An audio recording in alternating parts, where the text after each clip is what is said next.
All right. Happy 4th, everybody. I hope you had a good one. Today, I will be talking about not much of anything, really. I just got a couple of projects I want to put together, and then later I am going to play play a board game with the wife. I don't know what yet. She hasn't picked. So it could be anything. Could be anything, but what it will definitely be is fun. I have been I think tonight, while I'm on, my goal is going to be to finish this T55. I think that's really what I want to do. Finish the T55. So, I mean, I don't have that much to do. So, yeah, man. 250 years. Imagine. Like, I wonder if Imperial Rome did like holidays like this, but theirs would be like, we're celebrating 1,783 years this year or something, you know. Of course, that's just me wondering about Imperial Rome, which happens every day, pretty much. For whatever reason, I'm constantly kind of wondering about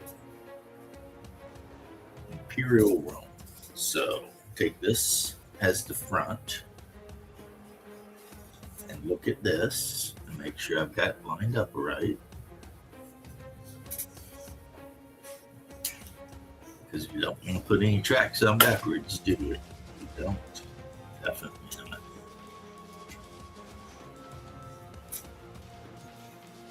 So, yeah. That's it right there. Yeah, it is. Boom, boom, boom, boom. And this is going to go on right here. And they even see Rubicon makes the best tank models. If you're into like World War II or whatever you're into, they make a lot of tank models. Not as many as Warlord Games, but they make a lot of them. But the thing with Rubicon models is they tend to be a lot easier to put together, and they tend to have a better level of detail. So I'm just using Tamiya Thin to kind of draw that line and then hold the tracks on. So yeah, I mean, easier to put together, look better. I printed out all of the advanced combat rules, and I'm going to put them on the table so that, you know, everyone can see them. Cold Iron, my homie, he made a shirt with my wife and I trying to fight a big tentacle monster and then running away. Well, he made a picture. I'm probably going to put it on a shirt. It's very nice. It's very nice. So, yeah, man. And my Scorpion folk, other than a little bit of like touch up and stuff, how you doing, Daniel? And right back at you. Happy 4th, brother. The Scorpion folk, other than a little bit of touch up here and there, you know, like some tiny highlights or whatever, they are ready to be a menace. And so I'm happy. I'm happy about that. They came out very well. And that is a good thing. To quote Martha Stewart, it is a good thing. Put some of this ultra thin on. I've been making like figures out of just random pieces of stuff I've had laying about. And some of them are actually, I mean, they're all cool. Don't get me wrong. They're all cool. But some of them are even maybe a little bit more than cool. Like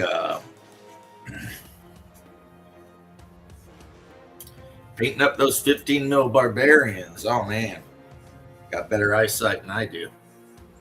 Um,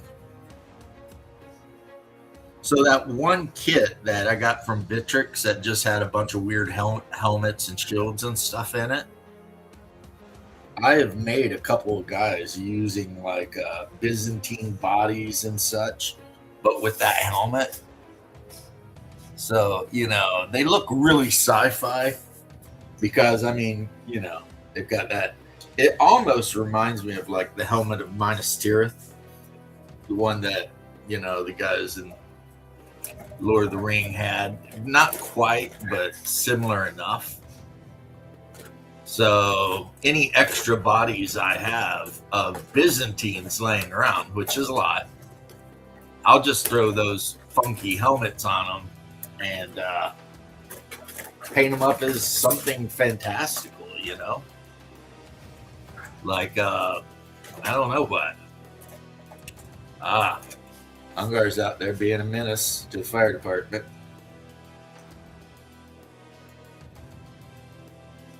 But yeah, they're just, there's a couple of kinds of them. One of them is definitely more suited for like a mounted figure. And the other one I think is more suited for a guy on foot, but they're really cool. Really cool. And a lot of these I could put on my Knights Templar and turn them into Teutonic Knights. They've got the really fancy. So, yep. So even though I was saying I want to get that tank done, I'm going to glue the shield on this guy real quick. Now, one thing I do that I don't know a lot of people if they do or not, but I do this, is when I glue a heater shield onto a figure, I tend to put their hand just a little bit behind the top lead corner of the shield so that the elbow is closer to the center of the shield. And the reason for that, not that it matters at all with miniatures or round shields or anything, is because that's how I was actually taught to use a heater, or even a kite shield. Because if you got your let me do it right, I'm using the wrong hand. You got your shield arm up, right? And the point is right beyond right there. The corner's right there, right? You can move just the tiniest amount and block a blow just on that top corner of your shield. And because the shield is angled down, it's still covering half of your body down to the knee. And like I was saying the other day when I was talking about actual like SCA fighting, which is not sword fighting, because it's not as brutal in my opinion as actual sword fighting would be. The objective is to move the smallest amount possible while still having an effect. How you doing, Humphrey? So if somebody's taking a lot of energy and they're winding up to take a big swing at your helmet, and you can barely move 3 inches to block that, you want that exchange, because it really comes down to like how much energy and movement you're doing, plus speed. If they got to crank back to swing in and you got to move 2 inches to block it, then as long as you keep your head together, you're going to block that every time. And there's not much they're going to do about it except wear themselves out. So I need 60. There it is. But Mr. Rourke, how you doing? Oh yeah, we were talking 15 mil Vikings. Any particular brand? Was it like Italy or anything like that? 58 and 57. Yeah, I'm building this Rubicon. Wait a minute. I just popped out the wrong piece. That's B66. I need B58 and B57. Let's get this right. You think I'd be a pro at this, as many rhinos as I've built in the past? Like, even right now, I told you guys how I sold all of my 40K stuff. I've still got about 14 rhinos for my 30K stuff. The only thing that I kind of miss that I sold is I miss that I sold all my chimeras, because when I was out in the garage looking around the other day, I did not sell my Steel Legion. And I'm sitting here thinking, well, I'm never going to play the game anyway, so who cares? But on top of that, though, you can't even play Steel Legion without chimeras, really, you know? That's why I've built that huge Death Korps of Krieg army.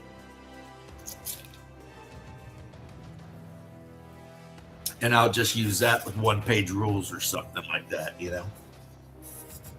So,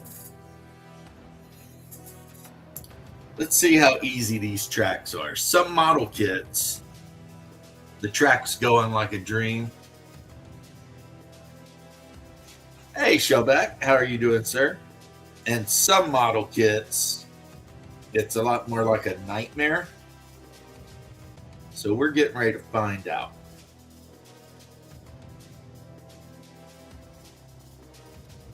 So, yep, there's that.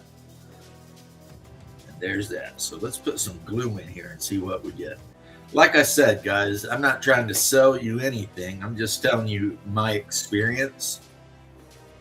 I've put together a lot of World War II armor, like every faction.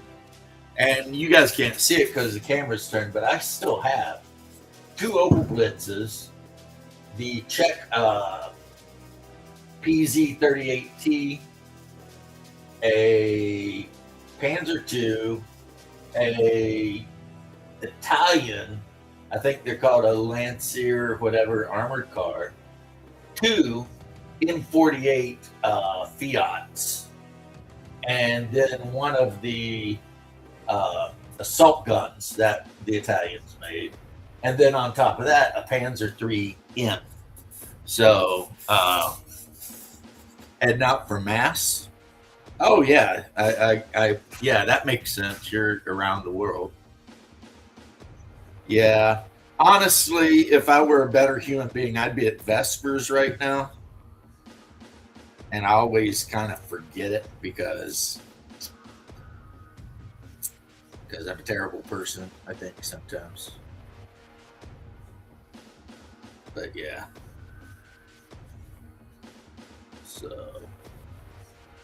So yeah, I don't know. I wonder what game the wife is going to pick tonight.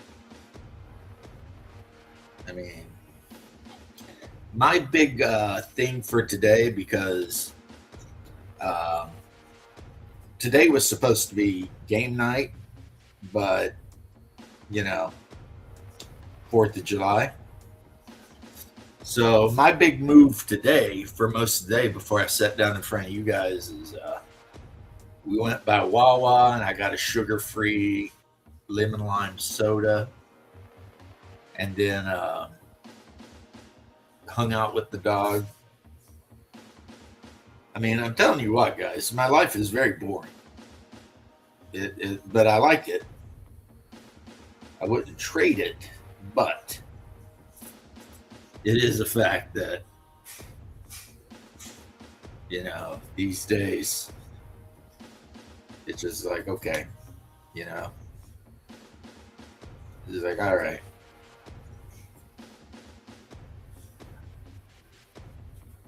Yeah, the days of me being like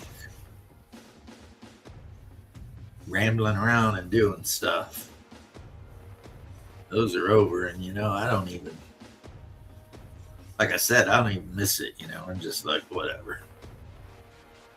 And then I wasn't planning really on streaming at all, but then I was like, well, I may as well. I mean, you know. I don't know who else will be. Maybe Legion of Myth. A lot of times they like to stream on the holidays and do like sometimes they'll do like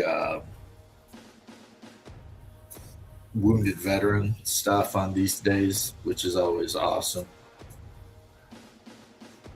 I mean, I'm a huge fan of people supporting that.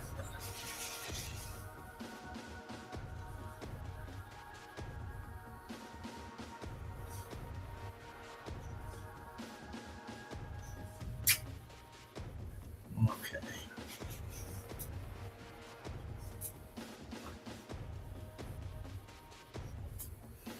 Let's see something.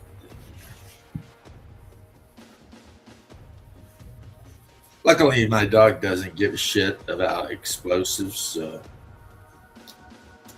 that's good. Like thunder and stuff doesn't bother him, and doesn't bother me. So yeah. Let's see here. What is going on here? Okay, so if that goes on this way, right? See, these tracks are a little bit intricate,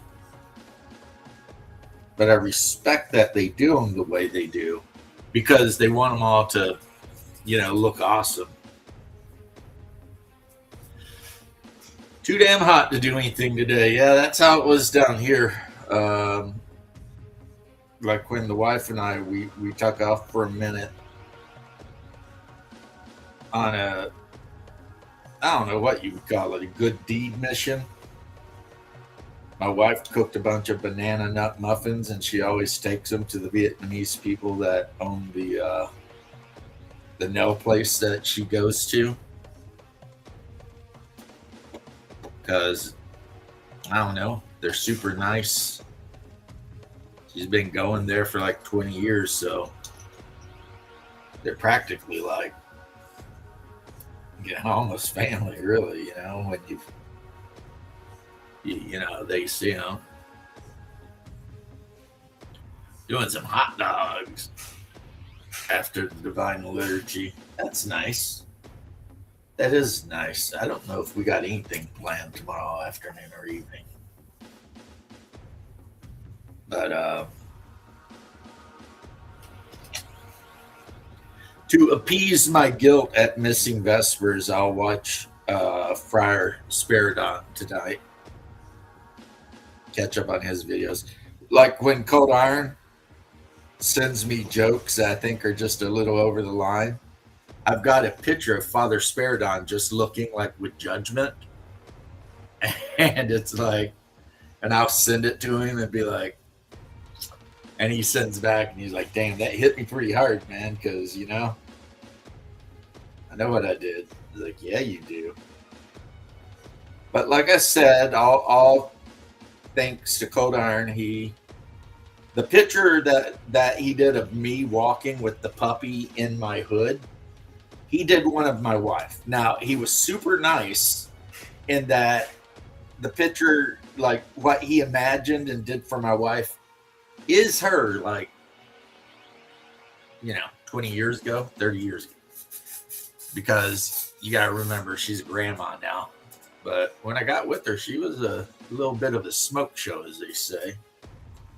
And I was like, damn, man, how'd you get so close? Like, because, I mean, I do got some pictures when she was taking belly dancing classes of her and her belly dancing outfit, but I've never showed them to anybody because, that's the kind of guy I am. I don't show stuff like that around. Vacation is over. My man. Yeah, you sent that picture of like the Japanese village you're in. It was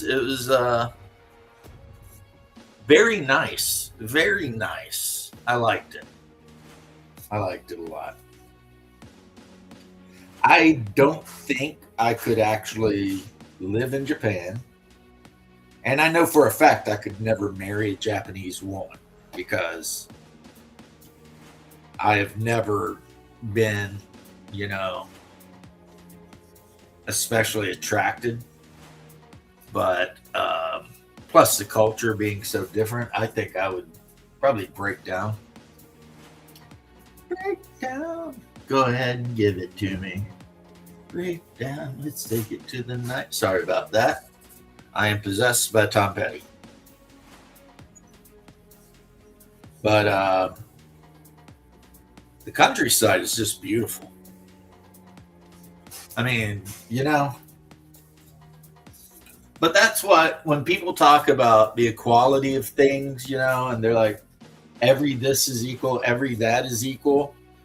Almost every time, one of the first things I jump to, because they expect you to jump to European culture, but I think about China, Korea, and Japan. So if somebody's saying some culture somewhere, they're all equal, I actually think, but are they though? I mean, are they as clean and well mannered and whatever as Japan? And if the answer is no, then I know. You know what I mean? And no, I'm not a weeb, but I do kind of use Japanese culture as the bar to measure, or Japanese civilization is kind of my bar for how good is a culture actually, in whatever aspects. Because you figure those boys got over there, it wasn't like they were always there. They got sent there, I think, from China. And they managed to get their shit together and build a whole empire. You know what I mean? Now, who is going to argue that they're not kind of impressed by that? I mean, because if you think about how old Japan is, it's not that old compared. Yeah, see, I had a blonde sister, same as you're describing. And you know what? I wonder if that's why I never dated blondes growing up. I always dated like Hispanic women or redheads. Oh well, yeah, I know that. You've got your Koreans versus your Cambodians and all that. I'm just saying those are the cultures I look to, the ones I named. When people start doing that whole every culture is equal stuff, and I'll just pull one out of the hat since it's very topical right now, Somalia. Well, let's compare Somalia. Let's compare Mogadishu to Tokyo. Are they equal? Yeah, like the rest of us, just more so. Yeah, see, that's what I'm saying. When you compare Japanese culture to Korean culture, or not Korean, Chinese culture, Japanese culture is like a drop in the bucket. And I don't say that to be mean. I say that to say, look how much they accomplished in a very short period of time. These guys went to duking it out in armor with swords to having one of the best navies in the whole damn world in like the course of a couple hundred years. Pretty impressive, Pretty impressive stuff. So yeah, I mean, obviously, I think that America is the most awesome of all, but you know, it's kind of like when that thing come out, and I'm just going to talk some kind of edgy boy shit real quick for a minute. When the thing come out that there were people out there who thought of orcs as black people, it shocked me because all of my life I thought of orcs as like Celt or Germanic tribesmen, not black people. And the reason might seem hateful, but I don't mean it to be. I just mean it to be, this is why I thought the way I thought. If it's racist, I'm sorry. I apologize.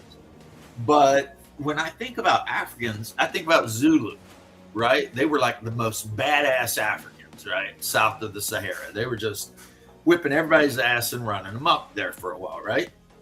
But Zulu didn't have chainmail. They didn't like hardly do anything with metallurgy. But orcs, on the other hand, compare them with your ancient, and I'm talking before Christ, Germanic tribes. Wandering around just burning shit to the ground and being assholes. Yeah, that's kind of what the Germans were doing, and even the earlier Celts. So, in my mind, orcs were never black. They were always barbarians. And so I was always, when people would be like, oh, the orcs are a caricature of Africans. And even though I know it might seem hateful to say, especially around people who don't want to hear it, but I'm like, but the orcs are more technologically advanced than 90% of the sub-Saharan African tribes ever were. Of course, I'm not counting the Ethiopians because they're a special case. But yeah, it's like, really? I mean, let's go to Forgotten Realms. That the orc city in Forgotten Realms that's ruled over by the one orc whose name is like something 100 arrows. Right. They're like, I would compare orc culture very similarly to like the Hallstatt culture in central Germany. You know what I mean? They could make swords. They worship the weird ass gods, and they would run around and straight up gank your ass if they could do it. And they wouldn't even think twice about it. You know what I mean? It was just like the way it was going to be, you know? The orcs are going to eat you. And yeah, because a lot of people don't think about this, but when you consider how terrible, and I mean it, how absolutely terrible the Germanic tribes were after the Battle of Teutoburg Forest, that is some orc-like behavior right there. Like, they were gutting men alive, nailing them to trees, beheading them. I mean, possibly eating some of them. And I know the Germans aren't big fans of the Romans running through their shit. I get it. I'm 100% down. I get it. But they were not behaving themselves in a way. I mean, even your powerful African tribes like the Zulu were not doing crazy shit like the Germans were, you know? The Germans were straight up just being brutal. And yeah, typically the Germans live amongst their own kind well enough, or Germans, see, orcs, because they live under a structure which you'll find if you study ancient societies. This is very common amongst Slavs and people that come from the steppes, right? They call it the big man culture. And what that means is whoever is the most badass guy in the tribe gets to rule. But there is an addendum to that. He's also expected to constantly be bribing all the other guys in the tribe, right? And then to make it even more ass, if the big man doesn't keep up with his constantly dispersing treasure amongst his subordinates, they kill him. And I did a lot of in-depth study of Proto-Kievan Rus cultures in the Eurasian steppes, Russia, basically. And I'm including Ukraine when I say that. And you can even include Poland, all the way down to the Black Sea and all the way over to the Altai Mountains, right?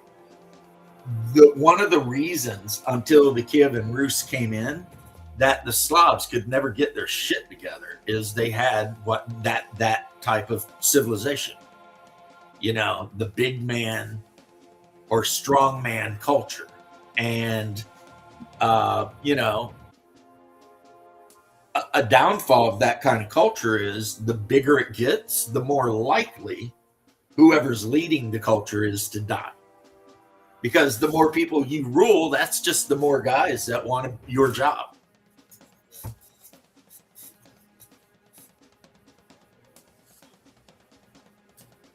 Um,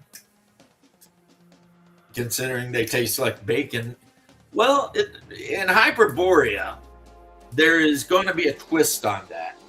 And the twist is yes, yes, they're half human, but they're also half demon. So how does that taste? Probably not very good. How you doing, BRC? So there is that. But as far as eating each other and anyone else they could catch, I would say that is. I mean, that's how my Hyperborean orcs work for sure. They will literally, if you are made out of flesh and they put a spit through you and put you over a fire, you're getting ate. So now let's talk about the big man culture, which is something that's common with Hyperborean orcs and was common with the ancient Slavs and even the early Proto-Germanic people, right? So you've got the big man, and he starts like, maybe he's doing a great job, but it doesn't matter because there's some other up and coming noble that decides he wants the spot, right? So they killed the big man. And then if we're talking orcs, maybe they ritually barbecue that bastard and eat him as kind of a, you could say that the new king gets to eat his heart because maybe that's where his strength is or some shit. So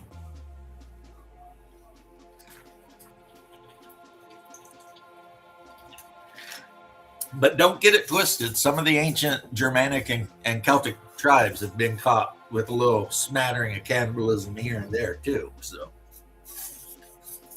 I guess it just all depended on what was going on that particular day, right? I don't like to think I would cannibalize somebody, but I've never been so starving that, So part of me is going to withhold judgment because I don't know if I could just sit there and die. Is basically my thing, Like, could I just literally sit there as a good human being and die? I don't know. I'm a weak man, and there might be a part of me that says, F it, I want to live. Right? Kind of like the Ramones, even. Might be all like, I want to live. I want to live my life. I want to live. That's my favorite Ramones song. Now you all know. As I loaded my weapon, a fine German steel, I never knew be so whatever having my last meal. But I know I could do it. Yeah, Ramones, awesome. Just stuck with years. But yeah, that's when I think in that Ramones song in the video, the guitarist cut his hair. And the first time I ever saw the video, I was like, "Who the f is that on guitar?" And it was one of the Ramones. He just cut his hair for some reason. I was like, "Huh." But yeah. So yeah, orcs as Africans. I think that is not correct. And orcs as a lot of people say Mexicans, but the orcs in that book, that's not Mexicans. I hate to say. The orcs in that book, that's Spaniards. That is Castilian. That is not Mexican at all. Those orcs are dressed and carrying on and doing everything like Spaniards would. Yeah, they are not Mexican in the book.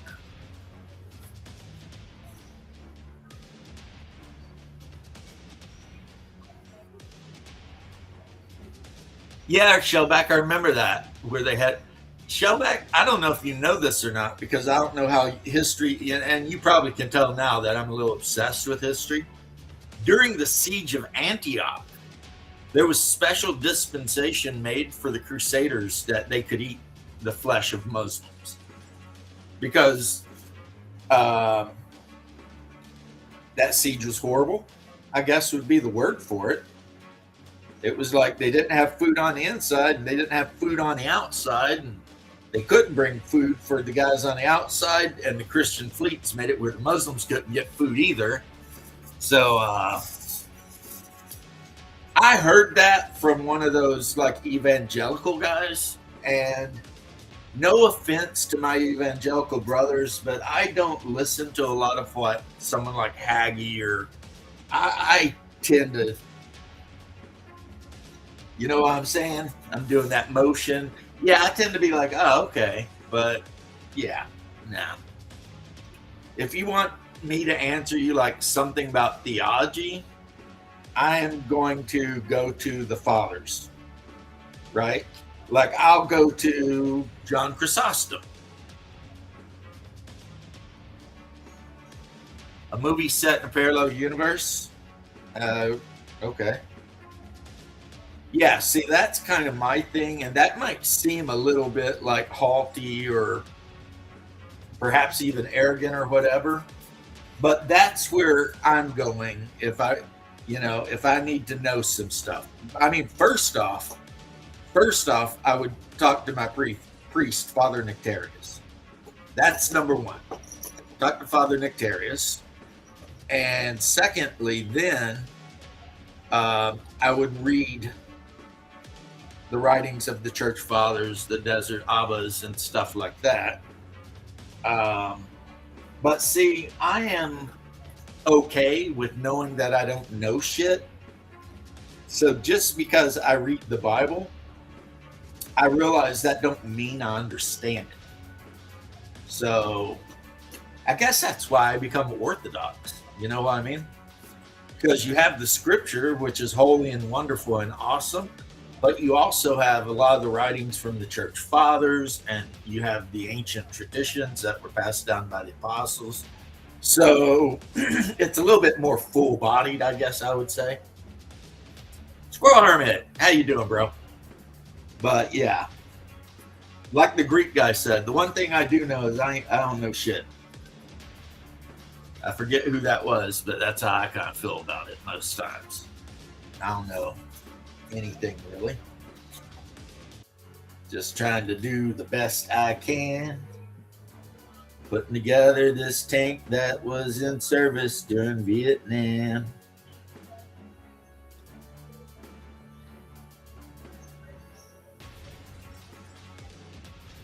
I kind of, when I decided I wasn't going to play World War II games anymore, did a weird flip and started putting together some moderns, but also Vietnam.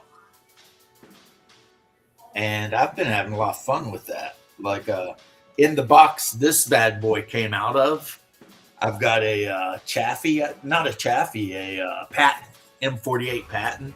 And it can be built in like 3 ways. And one of the ways it has a flamethrower on it. I'm not going to build it as the flamethrower, but could. And then one thing that Rubicon does, since I'm going to talk about Rubicon for a second, is they have this thing where you can buy one tank for however much, right? But then if you buy like 3 of them, you get like a huge discount. And another store that does that is War Games Atlantic.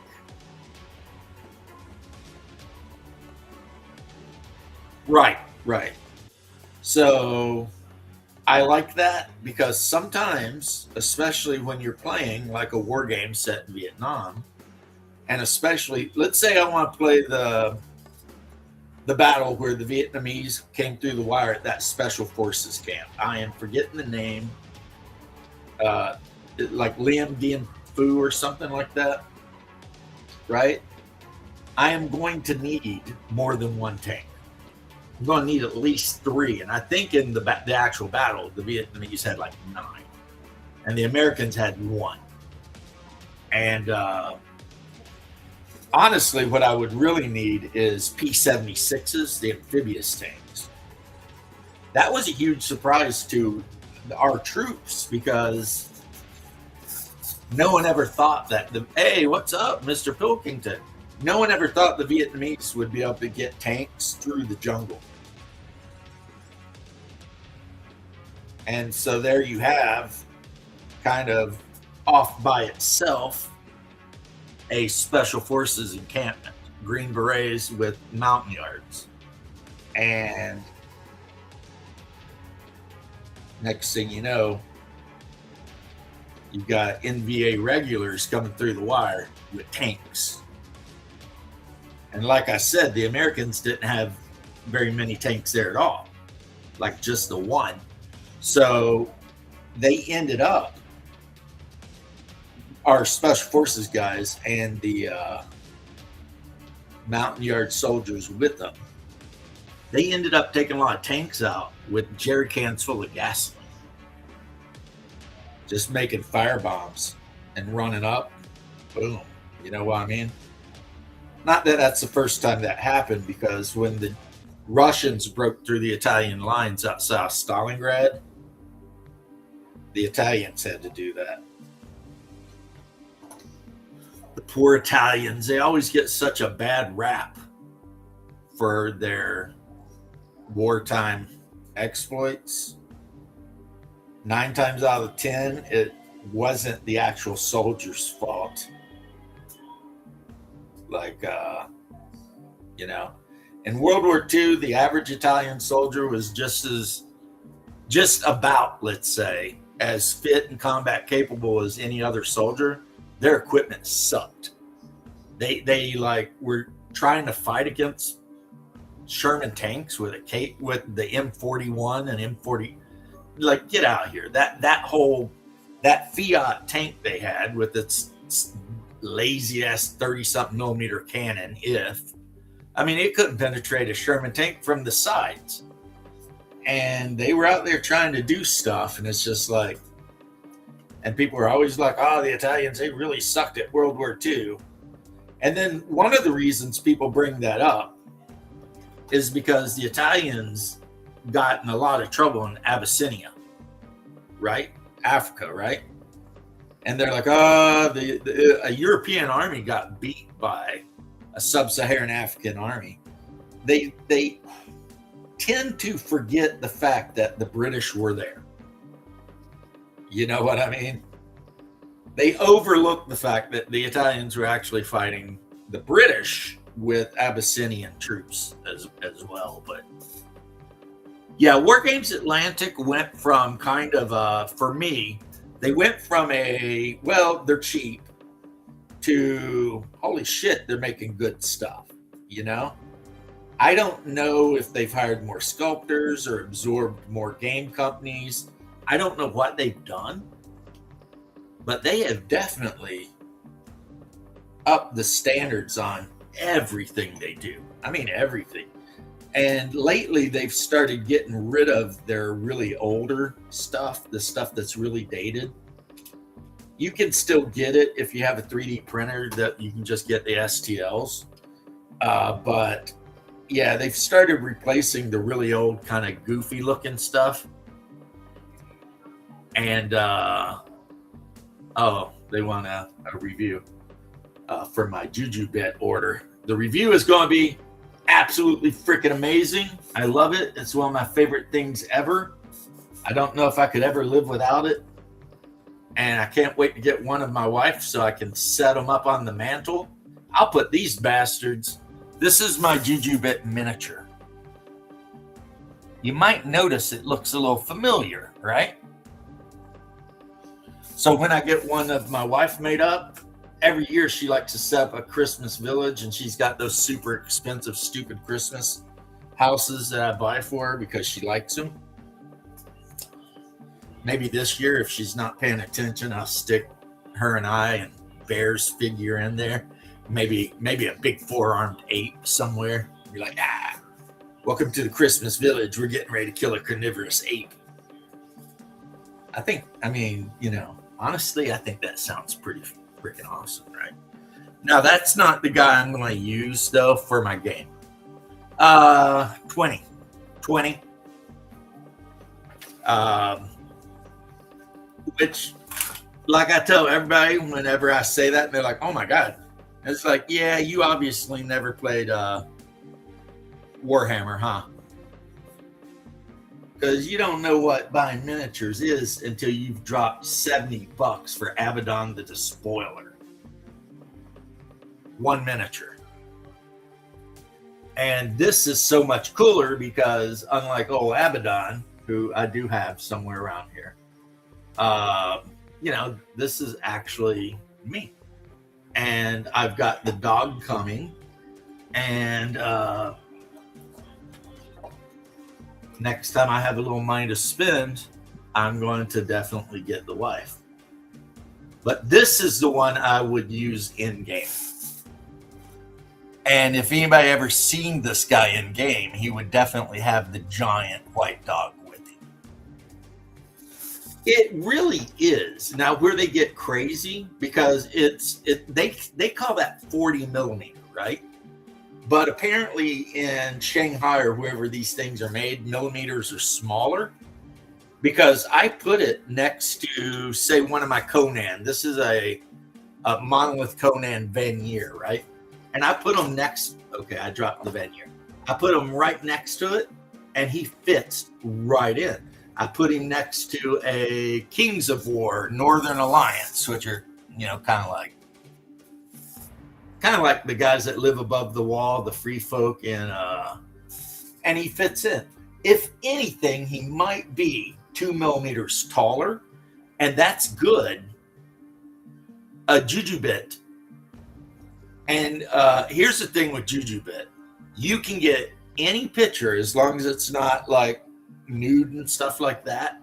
So like, let's say you're like me and you go online and you find what's his name, Clancy Brown or whatever, the guy who played the Kurgan. You find a picture of him, you can upload that picture into Jujubit. It'll make a miniature because I'm buying one. The First Law trilogy, Jujubit is the site. Juju, Jujubit. I'm not. Is that the one by the Chinese guy? What was his name? Like Ling Jie something. The two-body problem and all that. The Dark Forest.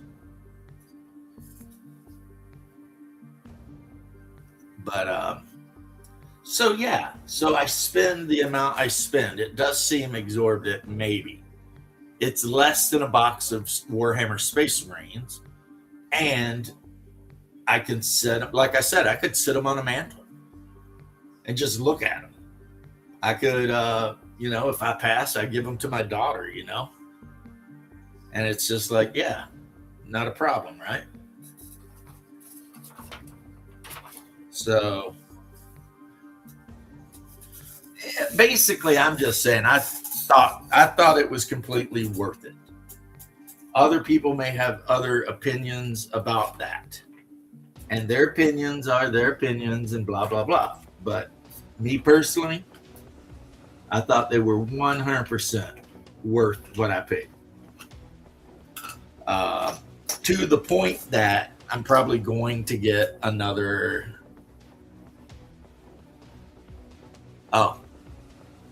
That don't sound familiar to me at all, Shellback. Not familiar at all. I'm sorry. But yeah, I am so satisfied with them that I will probably end up getting more of them at some point. That's basically how satisfied I am with them. And now that I got Cold Iron to do a couple of my wife doing adventuring stuff, hanging out with the dog and stuff, not only did I have to put her as an option on the t-shirts I have at my Teespring or T Republic or whatever site, but I'm going to have to get her miniature as well.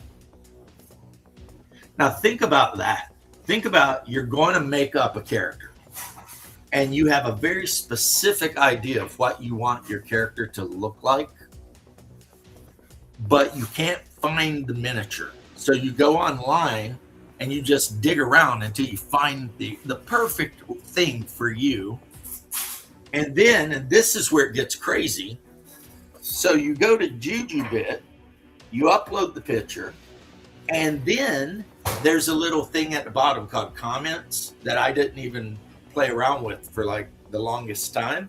You go into the comments and you say, make his skin pale, give him bright red hair, he should be wearing this kind of armor, he should be carrying this kind of sword, etc. You write all that in the comments, and then you hit create, and it takes the picture you put in and it changes it in all the ways you asked for it to be changed. Because I had a picture of the priestess, the sword priest from Goblin Slayer, and it kept telling me that it couldn't make that miniature because I know why. Because the clothes were very transparent. You could almost see the nipples through her, whatever, right? So I just went in there and said, make her clothes sky blue and completely non-transparent. Hit create, boom, went right through. So, I mean, and that's another thing. Like, I think you can make 40 things every whatever period of time it is. So you can just go in there and just make whatever you want and look at it, right? And then on top of that, if you tell it to print or to make because what it's doing is it's making what you're going to get. Now there is a difference, and I'm very happy for it. The pictures all have me wearing these glasses. The miniatures do not. And the reality is, guys, if I were going into combat, these would get put aside. I would not be wearing my glasses into any sort of combat. I need these so that I can read and stuff, not so that I can smack somebody in the head with an axe. So, yeah. Actually, I like the fact that they don't have the glasses. However, I could have just put remove glasses and it would have done it anyway. So that is, as one of the great ones, Bob Ross would say, a happy accident. It was a happy accident. And, but now I know also one I can just, if I want to, fix. All right.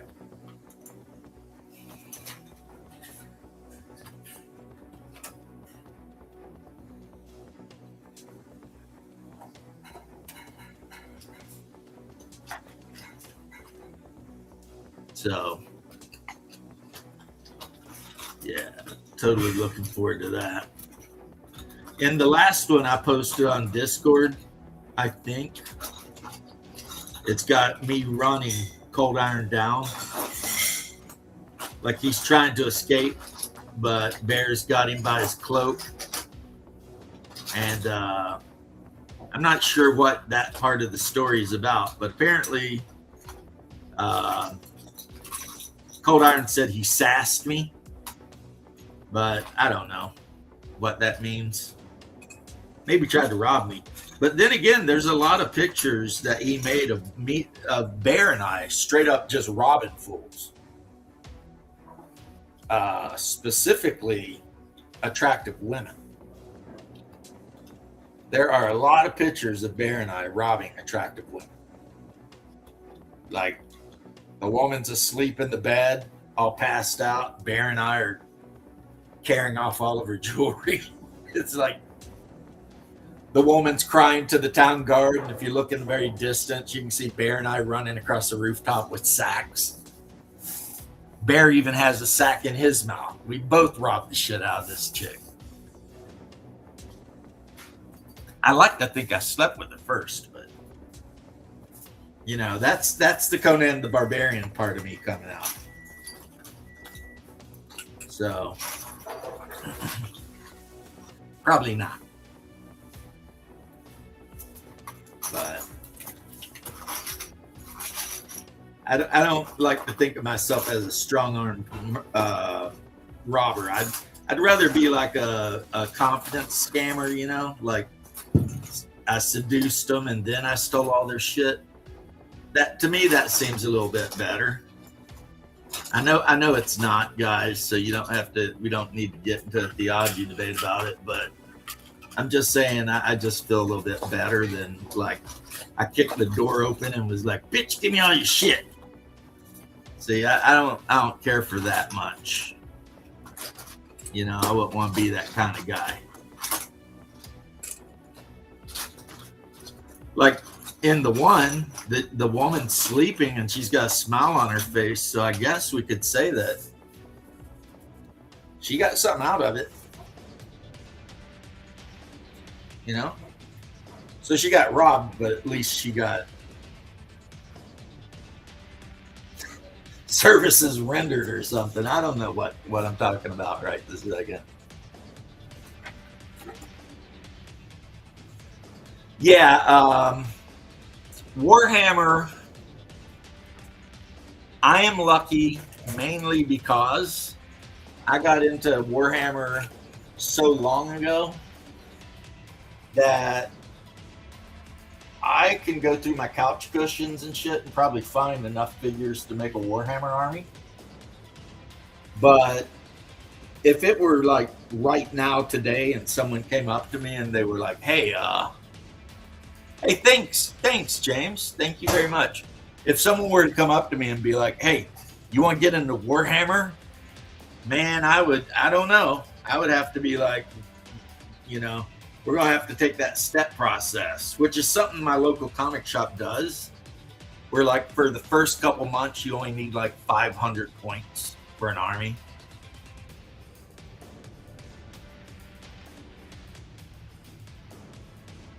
I was aware, and I'm super excited about it.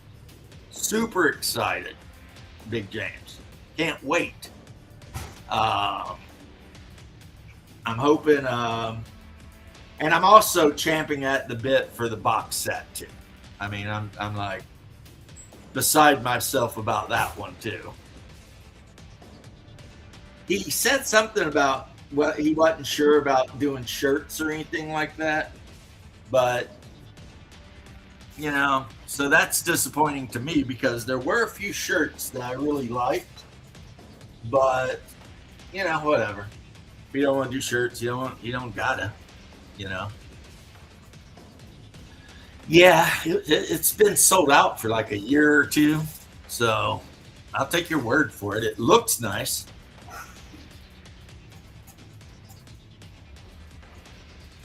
It certainly looks very nice. I would love to have like a big just map to lay out, but or maybe I'll get one of those giant like poster cases and put it in a poster case and hang it on my wall somewhere. I mean, there's a ton. I have the Greyhawk maps, not the originals, the ones that came in the Dragon magazine. And I've been looking and looking and looking for a poster thing that will hold them all. Because I would like to actually get the get that poster thing I'm talking about, right? And get all the maps together and hang it there somewhere, you know. I mean, you guys would probably never see it unless I turned the camera so that you could, but I'd see it. And, you know, I will never not be a fan of Greyhawk, but the caveat to that is my Greyhawk, not whatever the hell they're doing. Yeah, I'm always forever going to be a fan of my Greyhawk. And I will always forever have wonderful memories of all the crazy shit, that when I was running the game in Greyhawk that happened, you know, always. But as far as I'm concerned, Greyhawk died with Greyhawk Wars.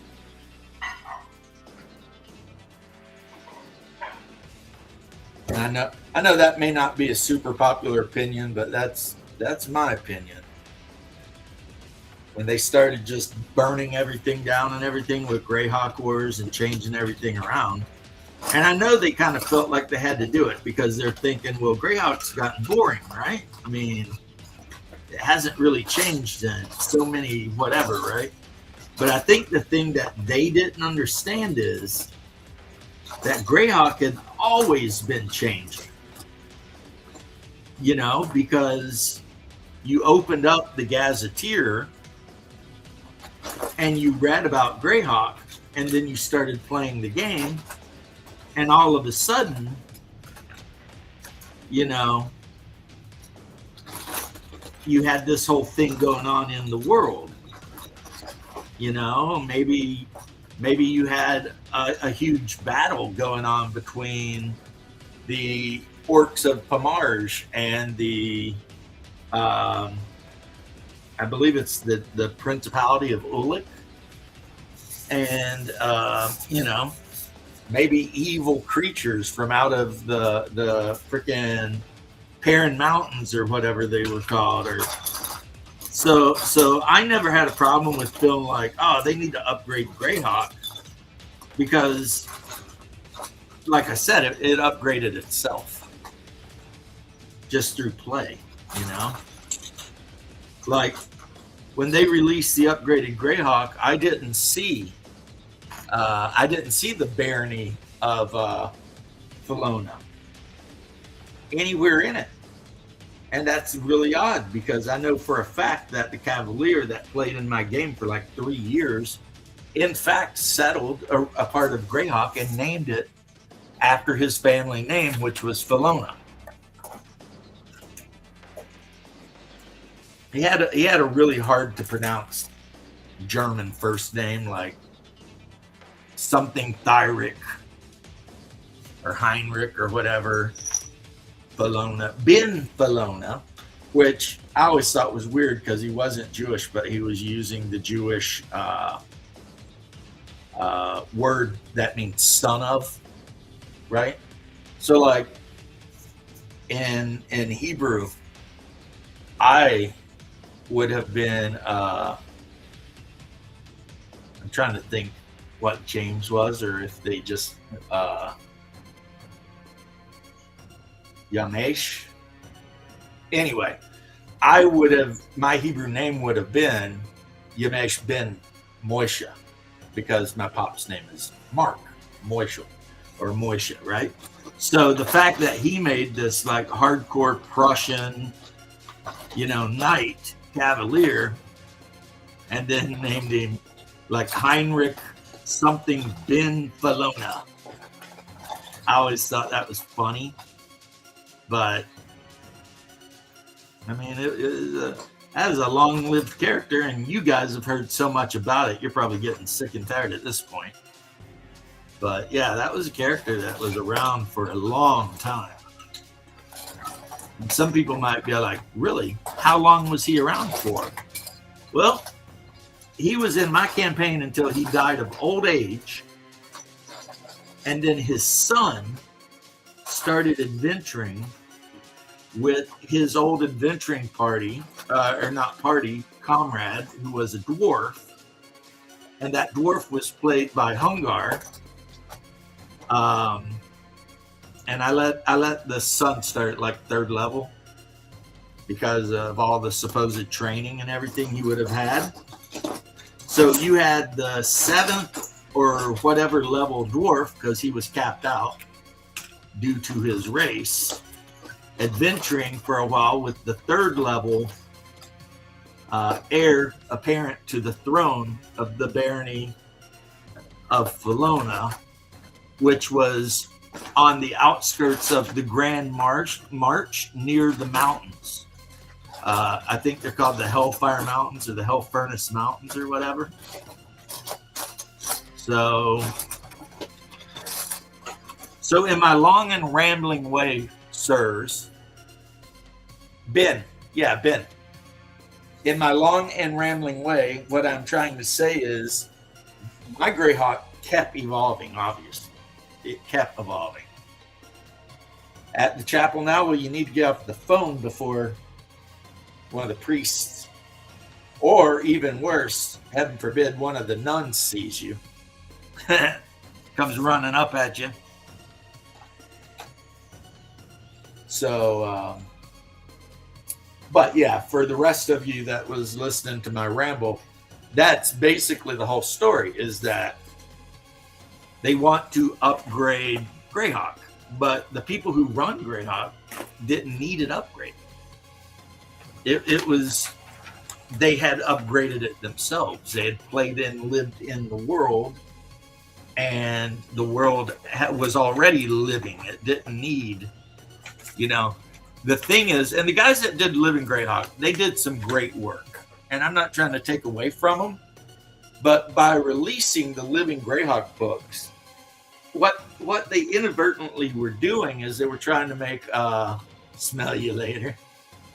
They were trying to make every Greyhawk game uniform with every other Greyhawk game, kind of. Like, what if in my Greyhawk game, Iuz never escaped? Right? But they're putting all of this stuff out saying that he did, which I am more than happy to ignore. And I always believe that when in doubt about something, just ignore it. But the problem with just ignoring it is if you have players that want to be jerk asses and they want to insist that it is a thing, even when you're saying it isn't a thing, and then they want to bring up the fact that they read it in the latest whatever. And, if you're me, you tell them to pound sand, but that doesn't make it less of a pain in the ass, I guess, is the main point here. It didn't make it less of an issue. And when I ran 40K, when I ran Forgotten Realms, I was the same way. Like, anytime anyone would bring something in that was new, I'd be side-eyeing the shit out of it, because I'm just like, I don't know what this is. I don't know how it will affect my game. I've already done a bunch of stuff. The world is already rotating, as it were. So am I really going to need any of this? And more often than not, guys, the answer is no. That is the thing with expansions to settings or extra editions of settings. In the vast majority of examples, you simply do not need it. Whether you think you do or not, you really don't. If you have whichever Greyhawk box you have, or the Gazetteer, whichever one, even the 3rd edition ones, you literally do not need any other thing. You don't. You can just keep playing what you're playing, man. I mean, and I would even say that includes my beloved Hyperborea. I do not need at all to buy the book about, the great city of Premieria. And I can tell you right now, and I would tell Jeffrey if we were talking about it, if he writes anything in his thing that I don't like, I will be ignoring the shit out of it. Right? Because in my campaign, Comorium is already away. It's too late. It's been 6 months of me running the game. And there are just some things about Comorium, like how it's illegal to kill cats, that are not going to change no matter what. So, like, if his book were to come out and it were to say something like, in Comorium, they love to hunt down and kill cats. Well, I'm ignoring the shit out of that right off the bat.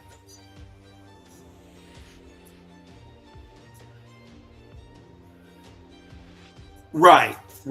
Well, I mean, Squirrel Hermit, I know, the people who know, we all know, Harn never got the love it deserved. Right? I remember a buddy of mine had the Harn World book, and it came in this big kind of weird black vinyl cover. And when you opened it up, the book itself was like in a sleeve, and it wasn't even put together. Right? It was just basically it was like that thick, is an inch thick at least. But it was like whoever gave it to him or whoever he got it from, which he said from the people who make the game, they literally just sent him the loose sheets in a case to hold it. And I was just like, that is weird, man, but interesting setting. Very interesting, very detailed. When you play Harn, it'll tell you where every creek in the kingdom is. And for some people, that is absolutely amazing.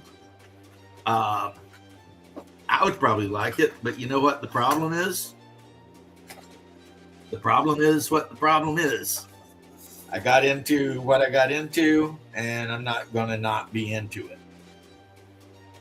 So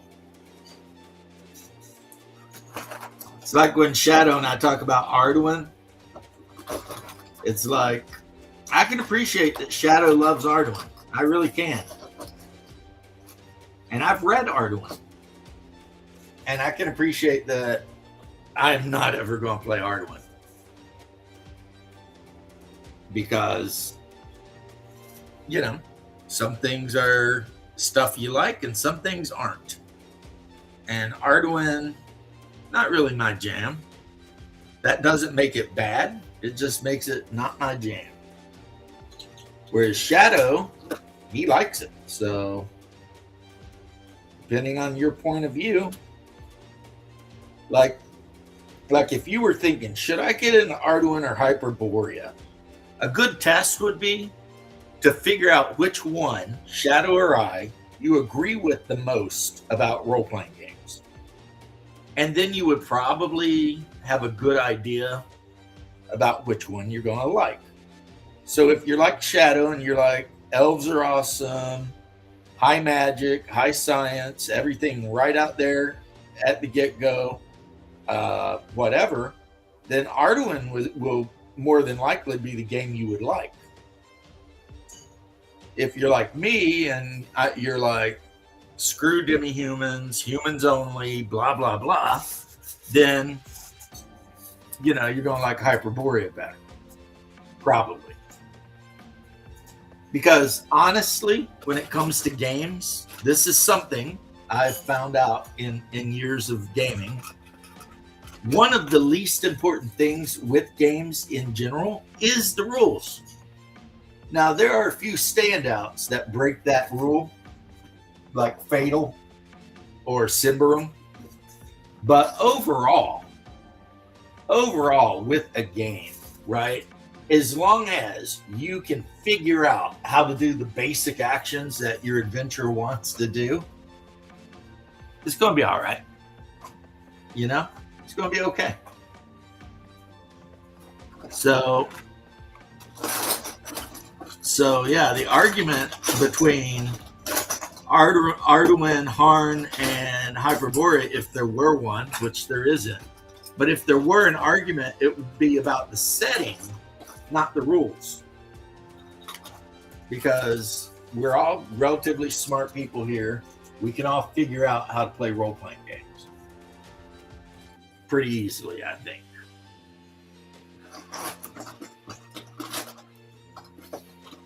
At least that's how I feel about it.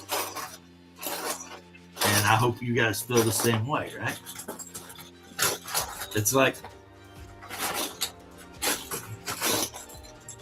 I'll say something else in that line. No one is playing 5e because of the rules. I don't think so. I think people play 5e because it's what they think they're supposed to be playing. It's the first thing they encounter. It's the big bad gorilla in the room. Everyone else is playing it. But I have yet to see anyone sit down and comprehensively go over the 5e rules and explain how 5e does a damn thing better than any other game in existence. I've yet to see that. But I have seen damn near endless videos of people who have went over the rules in great detail to explain how it sucks compared to other systems. So, yeah. 5e's supremacy in the market has nothing to do with the rules. It just has to do with society. You could almost argue social engineering if you wanted to. I mean, you walk into the game store, you're a young blood, you don't know much about anything, but you saw Marisha raise boobs and you thought, hey, that game looks fun. And the next thing you know, you're taking 5e home because that's what you think you're supposed to do. And we all did it. Well, kind of. I mean, my mom bought me mine, but still. It's just the way of the world, I think. See, I don't know where my brother is, probably still burning his neighborhood down with Roman candles. But my brother and I, we were pretty quick after a couple of years of just D&D into trying all kinds of other shit. Like, we played the hell out of Gamma World. We played Star Frontiers. For the longest time, it was always TSR, though. I will say that. For the longest time, every game we played was TSR. And I don't even know why. It just was that way. You know? But we had some fun, man. Star Frontiers, that was a favorite around my house for quite a while, actually. Gamma World, not so much. And for a very simple and kind of silly reason. And it's, some of you will already have guessed. In first and second edition Gamma World, there was really no way to improve your character at all, except by getting gear. That was basically it. I mean, you didn't really have skills you could raise. You couldn't really raise your attributes. So pretty much you played and things happened and your character didn't change a lot. And the fact of the matter is, a lot of players, especially if they started on D&D, they want their damn XP, man. Count on it. At the end of the night, they want to know how much XP they're getting. And I've seen players get antsy in their pantsies just because I said, yeah, I'll figure it out and let you guys know next game session. And I've seen players get a little bit like, what? And it's understandable because, like I keep saying, it's been reinforced into the player that you show up to the game, you play the game, and then you get XP. So if you show up to the game and you play the game and you get no XP, all of a sudden the players start feeling like they're getting ripped off or something. Like, wait a minute, you know?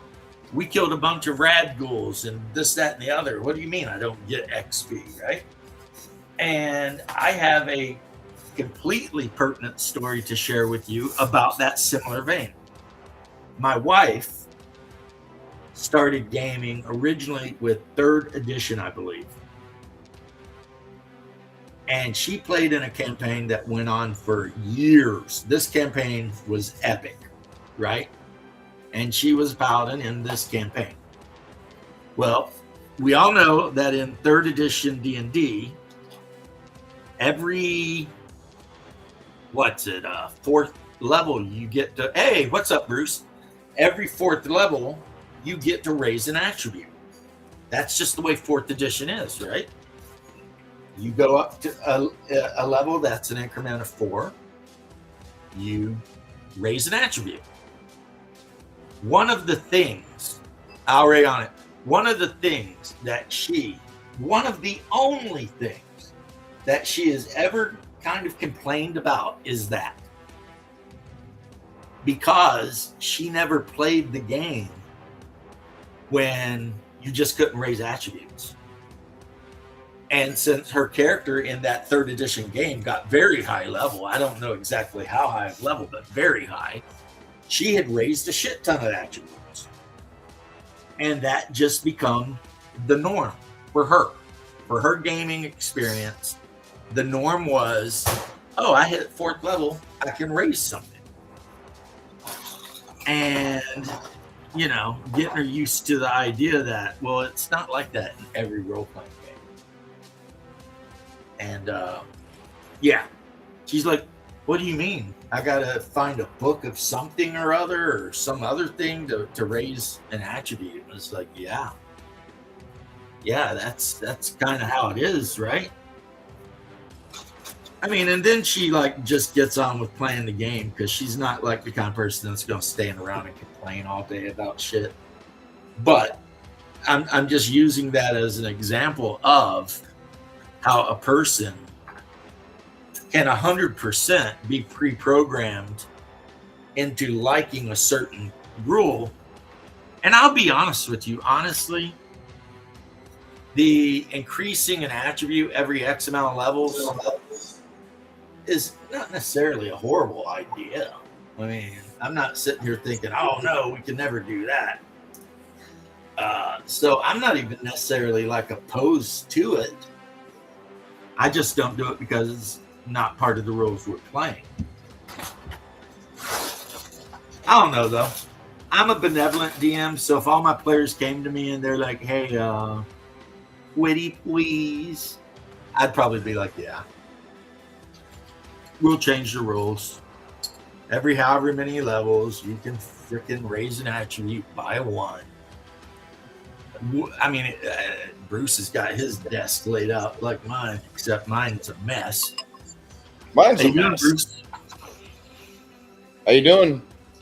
I am opining on role-playing situations. I was going to go see a movie, and I thought about it, and I'm like, I can watch this movie for free in a couple weeks. Right. Yeah, you know, I was just talking about how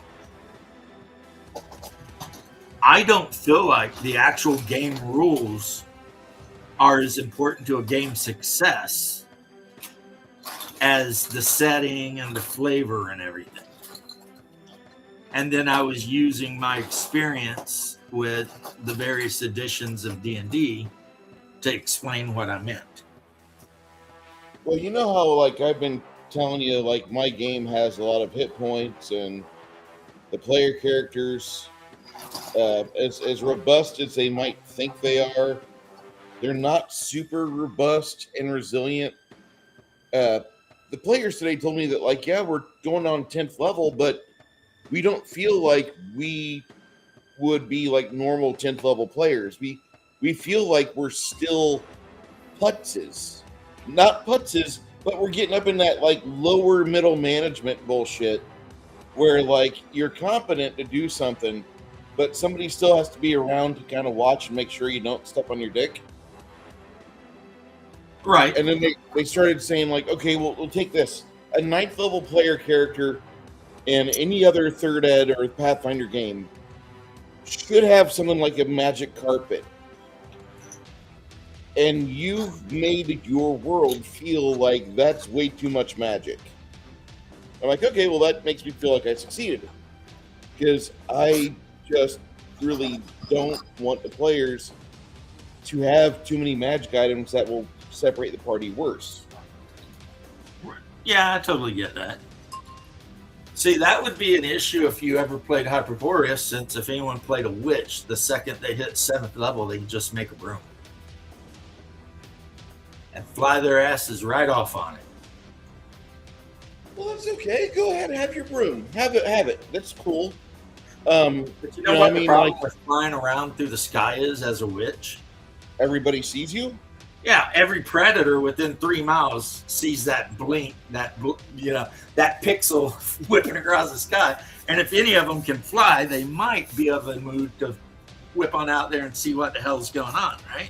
You know my favorite bad guy monster is probably the Manticore. Oh, I love manticores.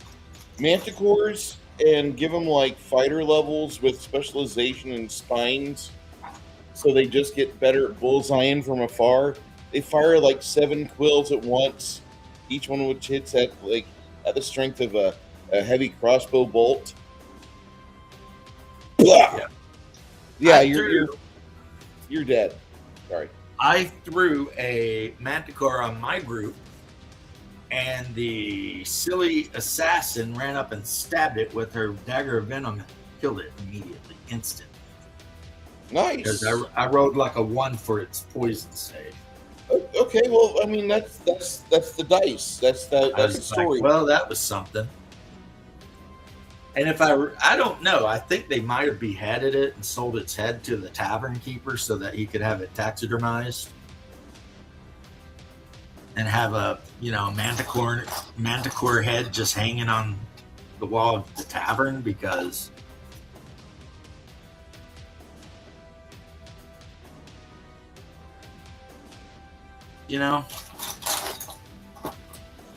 but then that's what we're doing. I'm gonna stick my dick in the mashed potatoes. But old Beastie Boys reference there, but yeah, I was just talking about how, like, unless the rules are incredibly bad, they don't really matter as much as I think people carry on. You might have your favorite rule set, like you might say, I prefer die 100, or I prefer roll low, or I prefer die 20. All right, that's your personal preference, but you're still probably going to have just as much fun playing a game that runs another system, unless the guy running the game is a real jerk. So the system is like saying, I prefer hamburgers with tomato, but the game might be hamburgers without tomato, but like with everything else you like. And you're just like, well, maybe I'd like it if it had the tomato, but it don't. It's still awesome. Me and my buddy Chris, we get into this argument all the time about like Warhammer, because he wants to go play it, and I'm like, why? There's better games out there. He's like, tell me any better game. I'm like, easy. Everything from Osprey. He's like, well, I would also say one-page rules. One-page rules, okay. But he's like, well, who the fuck plays that? I said, anybody who likes miniatures games. Well, nobody plays that here. Everybody here plays 40K. And I'm like, well, listen, just because every woman wants to go see Twilight doesn't mean it's a good fucking vampire movie. And that's exactly what I was saying. I was, like, new guy, doesn't know shit about anything, goes into game store. All he knows is that he wants to play D&D. They hand him 5e. He walks out thinking, okay, mission accomplished. Now I get to play D&D, because that's just the market. But it doesn't mean he is going to have a good experience at all. Not in the least bit. Right. And like I said, 5e isn't even a good game. If it were a good game, someone like that actually understood game design and shit would probably do a video and explain what's good about it. Like, what is 5e doing that's so freaking awesome that you should be playing it regardless of the setting or the fact that Wizard of the Coast is in love with it or whatever? Is there any mechanical reason The only one that comes to mind is you just really got the hots for advantage, disadvantage. And personally, I don't care for that because I think that it makes things a little bit too generalized. I like to control the number of the bonuses. Yes. I don't want to be like, okay, just roll 2 die and keep the biggest one. Because that's gay. What friggin' what math is that? That's not math. That's I go to work and I pray to have a safe day. I don't have a JSA. I don't have a fucking safety officer, but I stand on this electrified fence and hopefully I come home. That's Right. what that is. It's gambling. That's all it is. 5e is gambling. If you like gambling, if you think gambling is cool, then you ought to play 5e. Yeah, maybe. Oh, I got advantage, disadvantage. Oh my god. Right. I do not like that rule because I want to know percentage-wise what bonus or penalty the player is actually getting. So if the player goes to do something, I say, well, okay, you're striking from behind, you get a +4 to hit. I know that their chances have increased by 20% to hit that monster. Exactly. So, and despite what 5e lunatics will tell you, did that take any longer? Not in the least bit. I mean, In fact, you it's know, probably easier. telling a person they have advantage versus telling them they get +4 on their attack roll. I mean, if that's a huge advantage, or if one slows the game down so much, I mean, I would love to hear about it because I think it doesn't at all. I think honestly feel that the +4 is a better deal. Or excuse me, a +20% because I would only roll D100. right. So that's a better deal than your idea of like, oh, let me give advantage, disadvantage, and let me gamble. Hopefully, Daddy gets his good scratcher off. You know, hopefully I win this lottery ticket. Like that's all it is. That's all it is. You just like gambling. You know, you're too much of a chump to go with DraftKings on a daily basis. So you play D&D for advantage, disadvantage. That's fine. In fact, that's all really good. Dropped out. I hope he's not mad at me, by the way. Me? Left. He must be doing 4th of July stuff. But I get what you're saying, and I agree with what you're saying. Like, I really feel that DraftKings and Wizards of the Coast should make an agreement because I think DraftKings would make a killing, or Caliche or whatever it is, whoever the gambling service is that says, will they survive? Place $5 on the party on this fight right now. And the party logs in, and if they don't beat these goblins, like a bunch of people just lost a fuck ton of money. Dude, they could totally do that with Critical Role. Like you could watch Critical Role and bet on whether or not they're going to survive or not. Right? Mm-hmm. You could do that. I left my ass off. I mean, we might be giving some people some ideas, you know? You like imagine the side bets too. You could have side bets like, okay, what are the odds that Marisha Ray will mention her tits in this episode? And then you get to put down what you think the odds are. And if she mentions them and you bet she would, then you get whatever. But I'm taking the she doesn't just for the long shot. You know what I mean? Yeah. In this episode of Critical Role. Even though we all know she will, because she's obsessed with big breasts, even though she doesn't have them. And that's sad. Because they're lovely little tits. She's barely above an A. She might be pushing a B. Not that there's anything wrong with that. I'm not gonna pick her out of bed. Yeah, I'm not insulting the little ones. They're perfectly awesome. I have nursed on the itty bitty titty committee for years, and I all I ever found myself doing was enjoying myself. In fact, it was like the girls with small titties liked it better than the girls with big old hog tits because, like, you found this little A cup set so enticing to pop in your mouth like some M&Ms and suck on them till the fucking candy coating came off. Oh my god! And What are the you girls- doing your whole life? the girls with the big old hogs, like, they just were kind of expected to breastfeed guys, and so the sensation of breastfeeding yet another kid on the playground did Guys, not entice This them. is my fault. I apologize. I'm just saying. Don't the be mad girls- at Bruce. This was my fault. I did this. The girls with small titties enjoyed having their titties sucked on more in my discoveries than the girls with big tits did. Because, like, you're paying attention to them. Like, oh my God, you actually like me? You know, it's like the little Sally Field titties. You like me. You really, really like me. Oh my god. Bruce, that was one hell of a story, sir. You're welcome. So, any hoozle, I don't think I'll bring up Marisha Ray anymore for a while. But yeah, the long and the short is that you could totally do what you're saying though, and open up betting on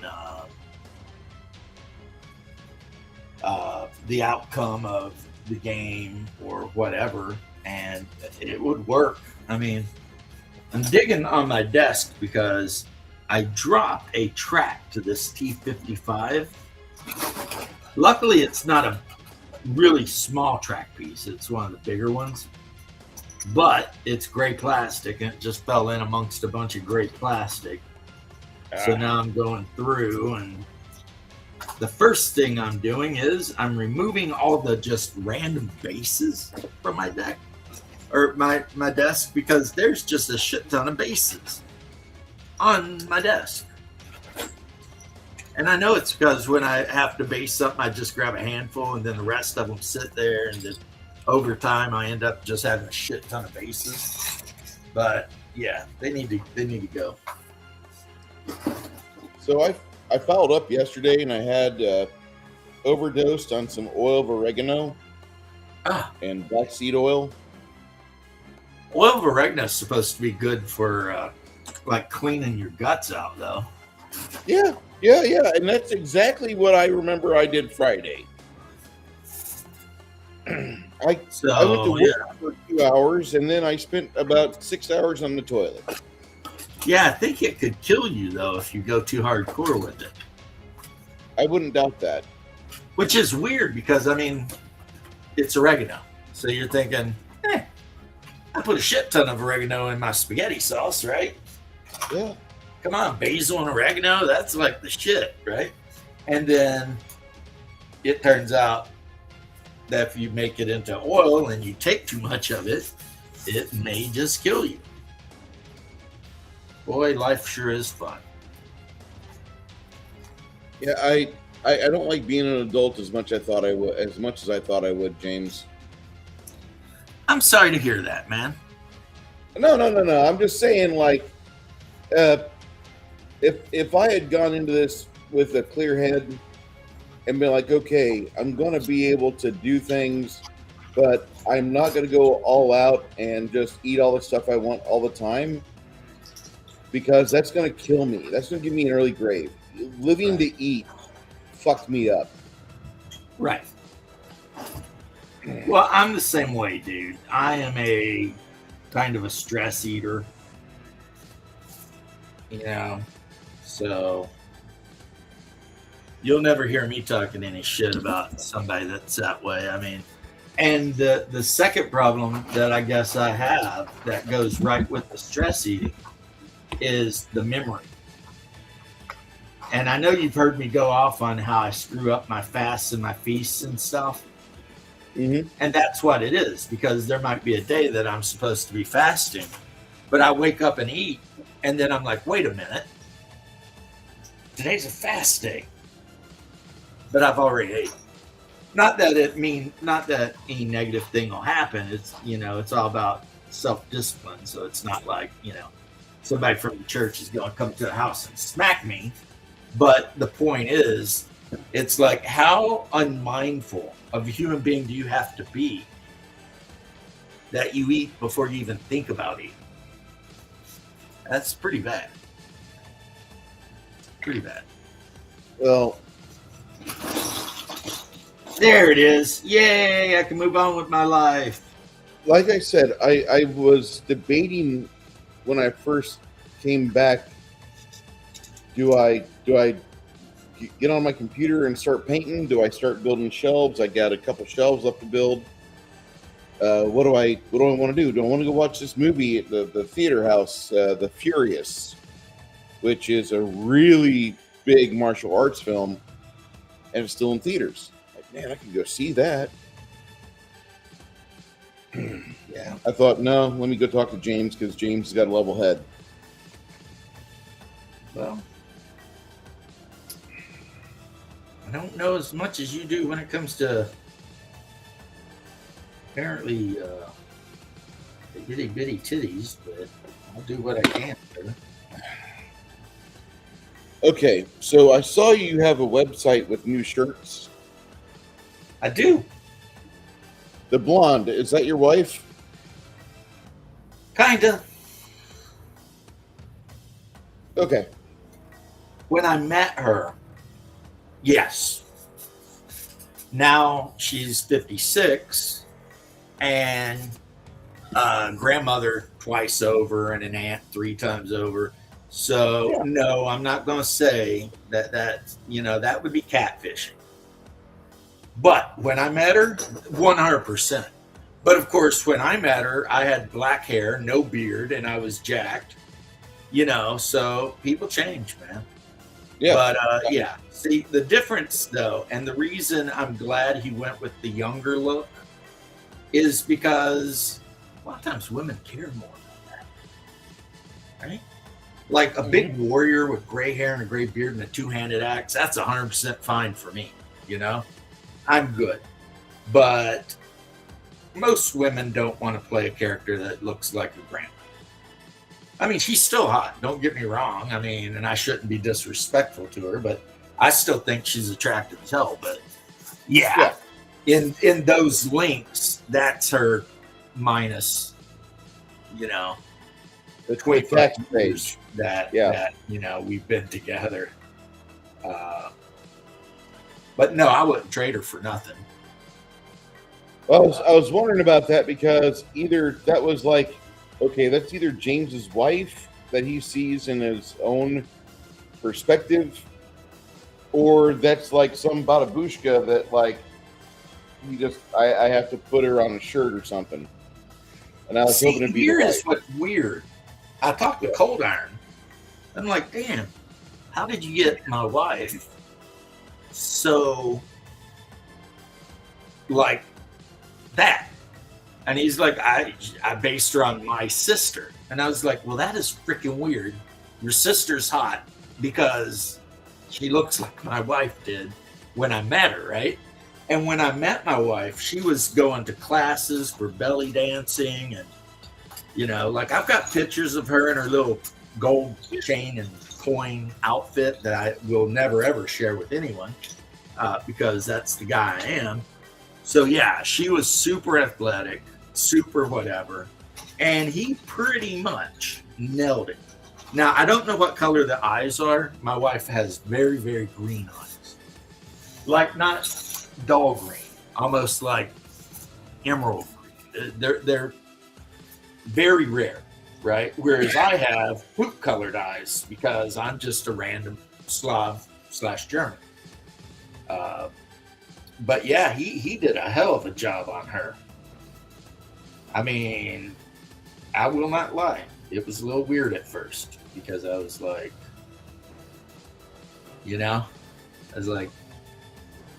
did you like go through my Facebook or something? Did I have a picture on there that I didn't know about? But no, he based it on a sister. And the one guy in the pictures, like that I'm threatening or he's trying to get away and Bear has him by the cloak. Yeah. That is Cold Iron. But That's funny. And I know for a fact that that's Cold Iron because Homeboy sent me a copy of his driver's license to prove he was who he was. Because when all this him making art very first started happening, I was just, I guess you could say, a little not trusting. Sure. Because I didn't know who this person was, and he's making all this stuff, and I'm like, you know, what's up? And then he won a competition I'd done for a bunch of miniatures, and I was like, okay. And I was like, well, where do I send them? And instead of sending me an address, he sent me a picture of his damn driver's license. And then since then, he sent me multiple pictures of himself, like staring at me. Because I bought him some stuff as a gift. And he's a proud man. And he was trying to tell me I shouldn't have done it. And I was telling him I did it because I wanted to. And he can't stop me. And he sent a picture of himself glaring at me, like trying to look. He just looked at the door. Trying to mean mug you? He's trying to mean mug me. And I'm just like, Cold Iron, you look like you need a hug, brother. I'm like totally not intimidated by you. So he just started laughing, you know. And so he said, apparently I was sassing you and you and Bear grabbed me. And I'm all like, no, that's not what actually happened. What happened is I've been needing a fellow adventurer and I'm going to make you come with me. And he's like, all right, you know. But apparently he tried to escape again. So, bastard. Like, stop trying to escape, Cold Iron. We got shit to do. But so that is the story. So I don't know if you're familiar with Reaper doing their new paint line. Who's doing a new paint line? Reaper. Are they? Yeah. They're doing their remastered Series 2.0. Huh. And they have some of the paints they've sent me. Sorry, I know I just interrupted you. I apologize. Some of the paints they have sent me as freebies have been absolutely amazing. Well, they got a mystery set. Yeah. They got a mystery set for $20. You get 6 of their randomized colors. And then you get one of 3 Sophie figs. Oh, Sophie. I've got Sophie the librarian. It's adorable. She's cute. Yes, I know it's a demon, but still. It's okay. Most of my forearm is Sophie. Oh, the Marilets? Yeah, most of the forearm development I've got.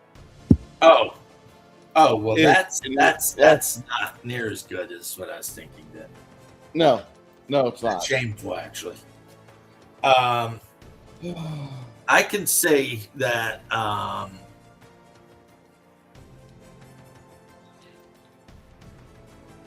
I can definitely say that I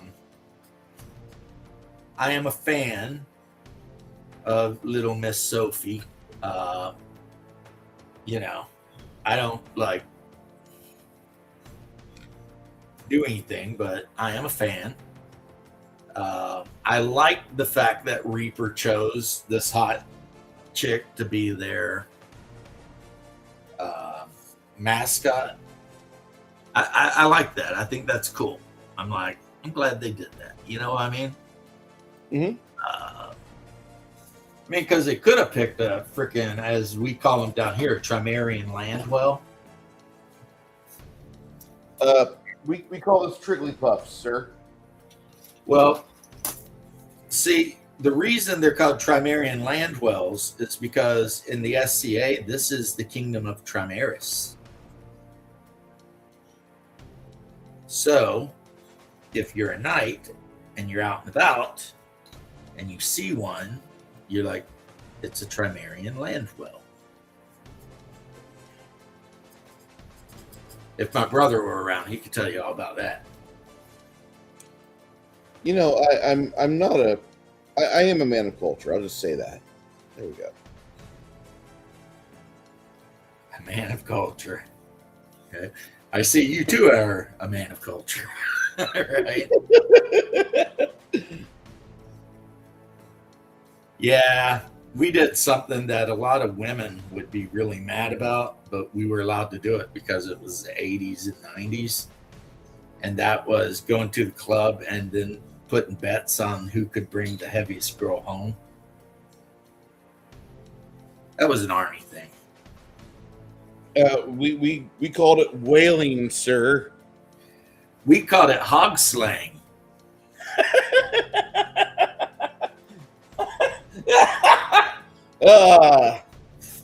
And when we would salute, if we knew the officer and he was really cool, instead of jerking up the salute and saying "cotton billers by God," because that's what we're supposed to say, you jerk the salute up and go "hog slayers by God."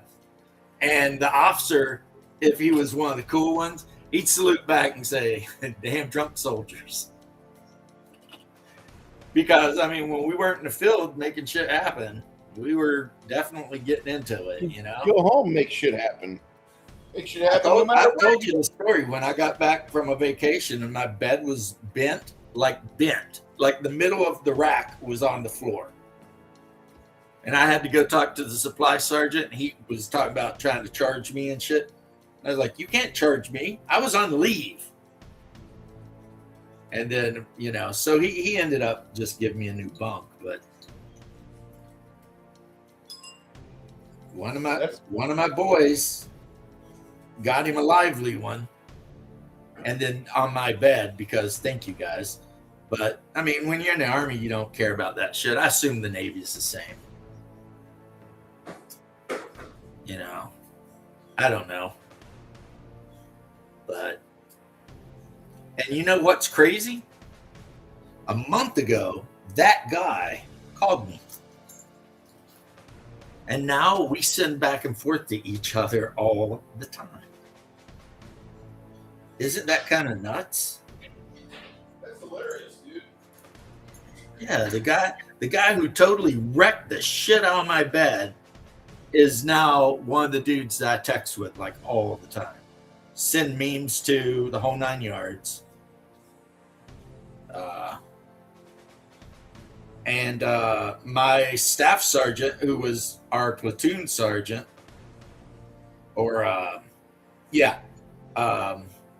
he texts me about once a week now, just to ask how I'm doing. And he's like 80 years old, man.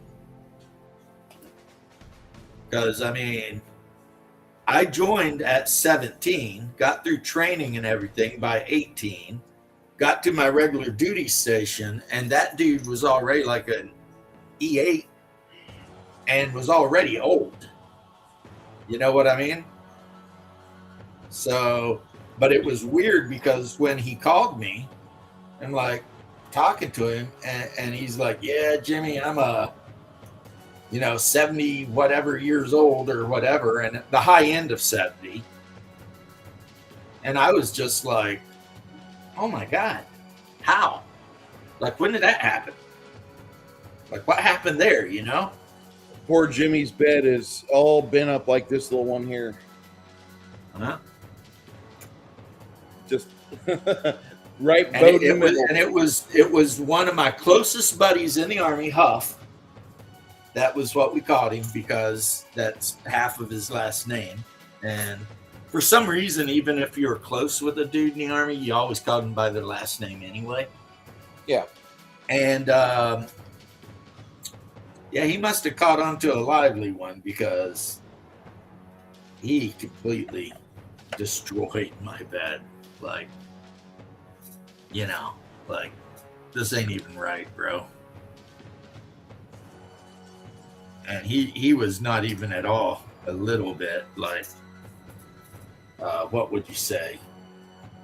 Apologetic? Not even a little. That's funny because in the Navy, like on base, I don't know how it was, but you never took them on ship. You rarely would see chicks come on board because if you did, you had a special spot away from cameras, away from prying eyes, and that was the only way that you got to, if you had your own electrician space or something, that's the only way you were going to get to fuck some girl on your ship. Take them into a fan room for like 5 minutes when there's nobody happening to go in there. That's the only way that would happen. Yeah, I worked with a guy who retired off of carrier, right? Mm-hmm. Let me tell you, he just freaking hated women. He's married to a Filipino woman, but he would not make any secrets about how letting women in the Navy was the worst thing that ever happened to the Navy. Boy, but I think part of it was he was forced to retire for like saying some female sailor had AIDS or something. I forget exactly what it was, but I think he told me that he implied that this woman had STDs and she like complained and all this and that. And it was when the Navy was being really sensitive. And so he had to go to the captain's mast and everything. And they were, and he'd already had like 25 years in. And he basically was like, you know what? Fuck y'all. I'm out. Fuck y'all. I am out. Yeah, that's pretty much what he did. He pretty much was just like, yeah, fuck this, I'm out. And see, I never had that issue because, the Army's just a whole different beast. Like, we were not allowed to have women in our AO at all. So you were not supposed to ever have a female on the company grounds. And if you had a female visitor, she was supposed to take herself to company headquarters, ask for you, and then they would send a runner to go find you, to bring you to her, right? But I mean, dudes were constantly sneaking chicks up into the rooms and shit. And I'm sure the sergeants knew. They just were like, whatever, They didn't give a shit. So, yeah. But anyway, Scuba Steve, because that's what I called him. Scuba Steve. Oh, man. This is going to be a good one. Scuba Steve was saying sometime that he was on one of the carriers and some idiot tried to smuggle a Filipino girl home. Like he hid her in some kind of compartment and was sneaking food to her. Of course, they found her, but apparently, yeah, he was saying that was the kind of shit that was going on there. And I'm just like, wow, that is ballsy, But she was little and she would fit into that little compartment and he would just bring her food and stuff every now and then. Gonna sneak her into America. That's hilarious. And I'm sitting here like, I wonder if that really happens. But now that I'm older, I'm like, yeah, I'm sure that happens. I would bet anything that happens all the damn time. And they caught that one. There's probably 10 they didn't. You know what I mean? Because I know in the Army, anytime we wanted to get away with shit, we'd get away with it most of the time, But no one ever snuck a 100-pound Filipino on board in a duffel bag and then hid her in a compartment. You guys just were trying, that's all. I mean, yeah. I wonder what they did to him. Processed him for fucking E5 to E4. I mean, does that count as like, I don't know, trafficking? Yeah, I think that does. I think at minimum he had a reduction in rate and impact on his liberty. I'm sitting here thinking, he's just in love, guys. Cut him a break. was in love. You just put her in a goddamn barrel and said, "Hold your breath. We're gonna go for a ride." Yeah. And Aired her on the boat in a duffel bag, and then hid her in a like a dead space in the wall, and just brought her food and water. And what is the cruise from the Philippines back to Norfolk? That's got to be a while, right? Fucking 7 weeks. So he and she, because I'm going to assume she was in on it too, right? I'm pretty certain she's part of this nefarious plan. Yeah, she's part of the plan, right? So they had broke it down that she was going to live in a bit of dead space in a wall somewhere on the USS freaking, I forget what was, Kitty Hawk or something.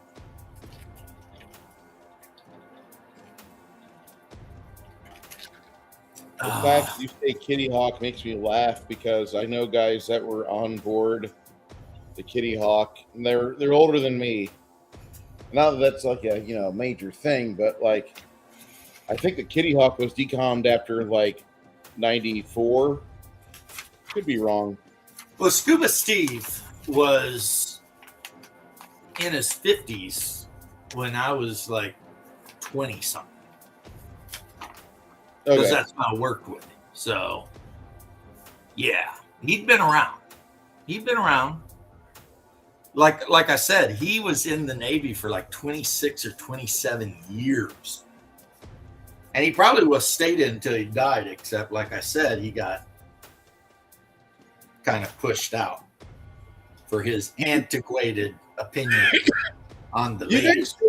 You don't understand the level of mental gymnastics the Navy went through in the early 90s because of all the shit that mass media, primetime news casted on the Navy for the tailhook scandal. You don't understand how fucking much like they felt like every sailor that went in the Navy was responsible for like hiking up the skirt of some waitress at a hotel where there was a function going on. Like if you were a midshipman or E1, you were there in line ready to pay $700 to fuck this gang rape fucking girl who was just trying to make her way through college. Some victim who had barely escaped. Aren't they all officers? Stripping. Yeah. They're all officers, right? Yeah, they're all officers. There's only if there's any enlisted there, they're there to be fucking cooks. That's it. Yeah. Or service people. But Right. back in 91, 92, like Barbara Walters herself was trying to go after Admiral PN Neal. You know, she was hot to trot to fix the Navy, and the Navy felt like they were in the crosshairs. We'd done more to destroy the free world, and Rosie the Riveter was going to reanimate off the fucking poster boards and come after us like some fucking stained glass golems. It was fucking crazy back in the early 90s because all these people were dumb as fuck. Like, oh my God, I don't want to have the Human Resource Division, the U.S. Navy come after me. And it was that way with every officer. Every officer went from being John Wayne to this fucking tucked fucking nutsack pussy. And if you ever mention anything about tailhook to these guys in 93 or 94, they start getting sweaty and looking around all nervous. That was their boogeyman. Because this was the thing that was going to end your career. You looked at a woman's ass. You stared at that E4 in the dungarees, and you're like, as soon as she gets out, I'm going to fuck her and load her with kids. Mm-hmm. That was the Navy was so fucking paranoid of what damage the tailhook scandal did. And by the Army never had that. No. You guys only have Fort Leonard Wood. Well, hold on now. Fort Leonard Wood. What I thought? Hey, Holy Diver, how you doing, brother? Holy I Diver. thought Leonard Wood was. No, I'm thinking Minot State. That was the Air Force chick that finally got in trouble because she's banging Yeah. all the dudes at the university. Yes. Yeah, yeah. Whenever I make fun of the Army in Fort Leonard Wood, I'm making fun of the fact that like Fort Leonard Wood is this churning cauldron of young hopeful women that don't want to live in the trailer courts of Gralla or Columbia anymore, and are hoping to hitch their wagon to some fucking E2 or E3 that's got his head on straight. And maybe if they suck a dick mean enough from one of the fucking Fort Leonard Wood strip joints, I they'll didn't be able even know to Holy Diver was here. they'll start a new life. Holy Diver, Well- come on in, but Huh? I was just telling Holy Diver to come on in because, like, in my opinion, Fort Leonard Wood, my experience going through that area, it might Well, be we call different them from the everybody else's. hippopotamuses. It's filled with hippopotamuses. Dependopotamus. Oh, deep hippopotamus. Yes, I know about those. Yeah, that's the women that are trying to get with the young GIs. The dependopotamus. You had me at TRICARE. Basically. And then the thing with all the Army bases, like you said, is they're all way out of the way where everything sucks. So a lot of the local girls are just trying to hook up with some soldier and get the shit out of Dodge, which isn't necessarily the best thing because, I mean, maybe some of those girls aren't quite so, trustworthy or whatever. So now you're a young idiot E3 and you've married the town bike. Like, I got some bad news for you, man. That double B she's got tattooed on her hip, that ain't her initials. That's Barracks Bunny. And the other one is, hey, you know that chick you picked up there tonight? And she had a tattoo of the Queen of Spades on her hip, and she just told you she really likes playing cards? Yeah. I gotta break you in on some news, brother. That's not what that means. We need a friend from the UK to come in and accuse us of having too much fun with a town bicycle. I've never had so much fun as when I get a Brit or some limey bastard come in here chewing my ass. You're fucking a town bicycle. Don't you know that you're not supposed to be sticking your dick in that? I want to hear that today. Sorry. Sorry. I don't know. There's something to be said for a young lady that's willing to help a guy out.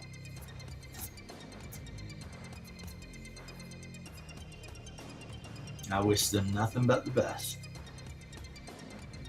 I love Missouri.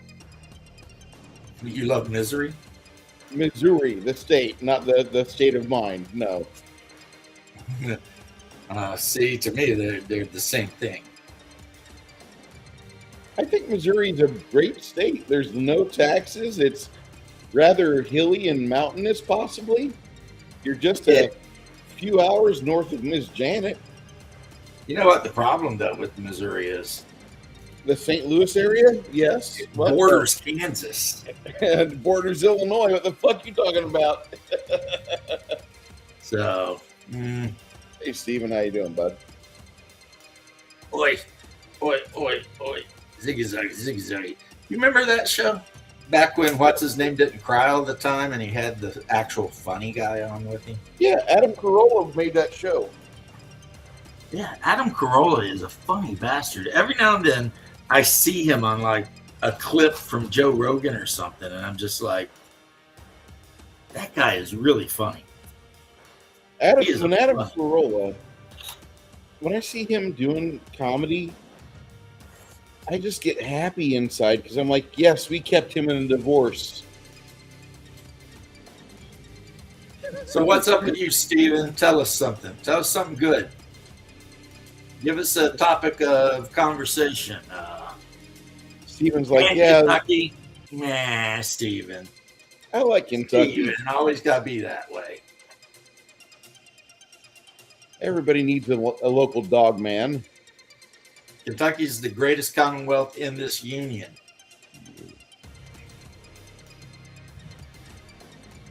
Unconquerable. Which is true, because imagine if you wanted to invade Kentucky. You'd have to find a way across the Ohio and the Cumberland River. If you're coming from the coast, you got to find your ass across the Blue Ridge Mountains. And if you're coming from the west, the Mississippi, and then a shit ton of swamp. And the south, well, welcome to Tennessee. Like, no one's invading Kentucky. I don't even know if you could. If somebody tried to invade Kentucky, it'd make Vietnam look like KinderCare. It's kind of like that meme that they used to have. You know, it's all fun and well being a National Guardsman until the trees start singing "Take Me Home, Country Road." Because it was when I think it was under the last administration, they were talking about sending troops in to do something somewhere in Appalachia. And somebody just made the meme and it showed like a soldier looking really afraid. It's like, yeah, it's all fun and games until the trees start singing "Take Me Home, Country Road." Then all of a sudden that shit gets real. I was watching I think it was Unsubscribe, and the Chinese had already made their way in, and they're like, "Oh, we're expecting to have easier time making our way to the next objective city. We're going to Chicago, where they outlaw guns." Yeah, except everyone has 5. Like they'll be okay as long as they're near, like, what is it, like Poitiers or whatever. Yeah. But as soon as they get into freaking South Chicago, it's like, wrong city, brothers. Wrong city. Welcome to Chirac. We tried to tell them. Well, you know, it's like that scenario. Anyone who's ever trained as a combat soldier will tell you that is the nightmare scenario. I certainly plan on, as soon as either they're released, and if they're already released, then as soon as I go in my room. Let's see. Okay, I got a little bit longer, and then I promised the wife we were going to play a game of her choice. Yeah, anyone who's ever had actual real combat training will tell you that fighting in an urbanized area like that is like a death wish. They estimate, like, when I went through urban combat training, of course in the Army they call it UCT, they basically estimated like 40% casualties on everything. And they taught us how, like, 2 or 3 guys positioned correctly in a stairwell can shut down like whatever you want to do. Well, there you go. So, yeah, it's a nightmare. It's not like you can use the elevator to get up to the 20th floor, right? You got to ruck up that shit. And there could be mines and traps, and then you turn the corner on a landing and there's a guy laying up there with a 240, you know, behind a couple of sandbags or something, and he just lights you up with that freaking, you know, general purpose machine gun, and you're standing on a landing. You can't go anywhere. It's like, you're done. Get out of here. I mean, so yeah, urban combat is a nightmare. We learned that shit in World War II. All you gotta do is look at the Battle of Stalingrad. And there were some days in Stalingrad, this is not a lie, the Germans called it Mosingrad. which means city of death or city of the dead. There were days during the Battle of Stalingrad where a German soldier died every 9 seconds for a day. Can you even imagine that? Yeah. I am painting. Well, okay, I can show you what I've been doing, homie, since you asked. As soon as I figure out where. Okay. I finally finished the bottom half of this T55. So I got that good. And now I'm getting ready to build the upper part. I am building another one of these wooden circles. It's going to be wood. Right now it's plastic because I have the Reaper parts to make these, which, you know, if I hold it up better for you, you can see it. You know, it's a tavern table. There's a couple guys drinking, and of course I've got, where is he? I've got a guy who's standing and drinking. You got the guy sitting down, right? Yeah. See, I got the two guys sitting down, and then there's enough room around this thing that I can put a couple of standing drinkers or waitresses or whores around it too, right? So basically I'm making like almost a mini diorama, you know, of just, so if I do a tavern, I will set it up. I've got the benches and the round tables, and I've got 8 guys sitting, 4 guys standing, 2 waitresses and the bartender, and then some whores as well, or harlots or whatever, you know, was on the package. So I'll be able to set out a tavern and make a whole diorama, which I'll probably use it in game too, but that's not the point, you know. And Bruce, you missed, well, you didn't miss, yes, the pictures with the wife. I'm going to have a miniature made of her too.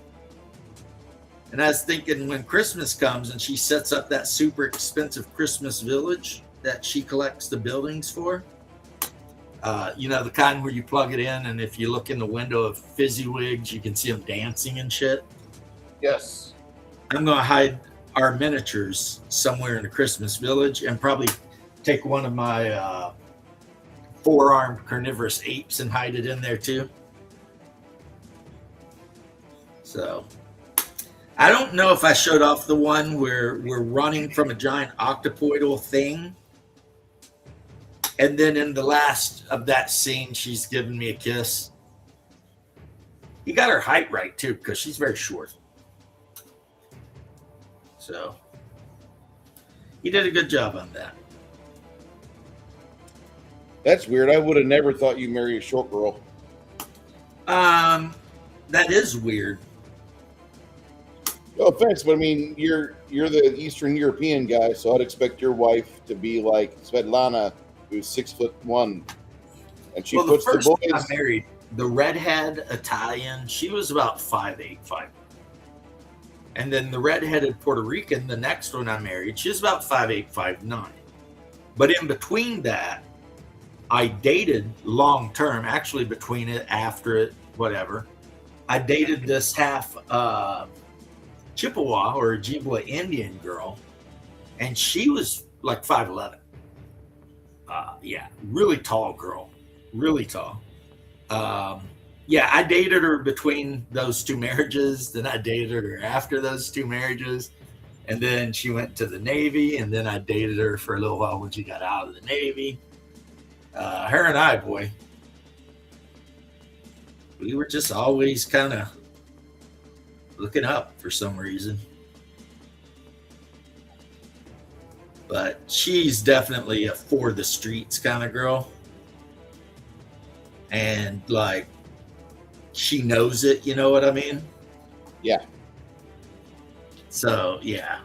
Like one time, she used to play role-playing games and stuff. And I remember one time I was talking about, you know, something, and she literally told me she would rather be the village prostitute than have to obey a husband that was constantly telling her what she had to do. And I put that in my memory bank, says, yeah, this is not the one you're going to marry. You know, my mom loved her, though. Everybody loved her. You know what the secret of that is, though? What's that? It's impossible to be successful at being a whore if you have a really bad personality. You get what I'm saying? Yes. I mean, if the deal is you want to hook up with a lot of dudes, well, guess what? You generally got to be really friendly. And she was really friendly. Everyone loved her. But when we played Vampire, her and I were dating when we played Vampire, and everybody, you could have asked anyone, they all thought we were destined to get married and have kids and shit, but nope. She was too modern. She believed in all the tarot card reading and feminism and all that. Oh God. And I put up with it just because, I was a young dude and I was getting laid. She was hot.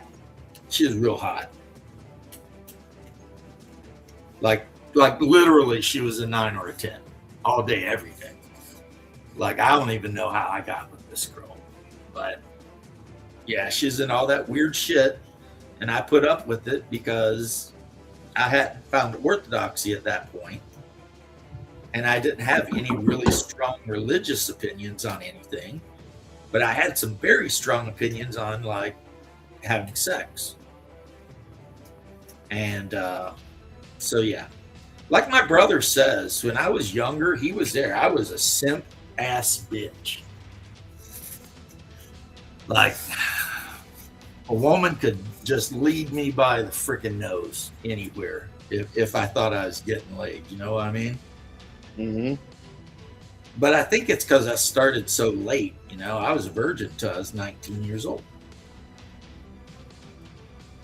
So then once I finally, stopped being a greasy D&D nerd and started actually talking to the chicks and shit, it was like, uh-oh. So you basically are the late bloomer. Okay. Oh, yeah, man. That makes sense. When I joined the Army, I was 17, close to 18. I was about 5'7", 140 pounds. I was a greasy little dude with a bad complexion.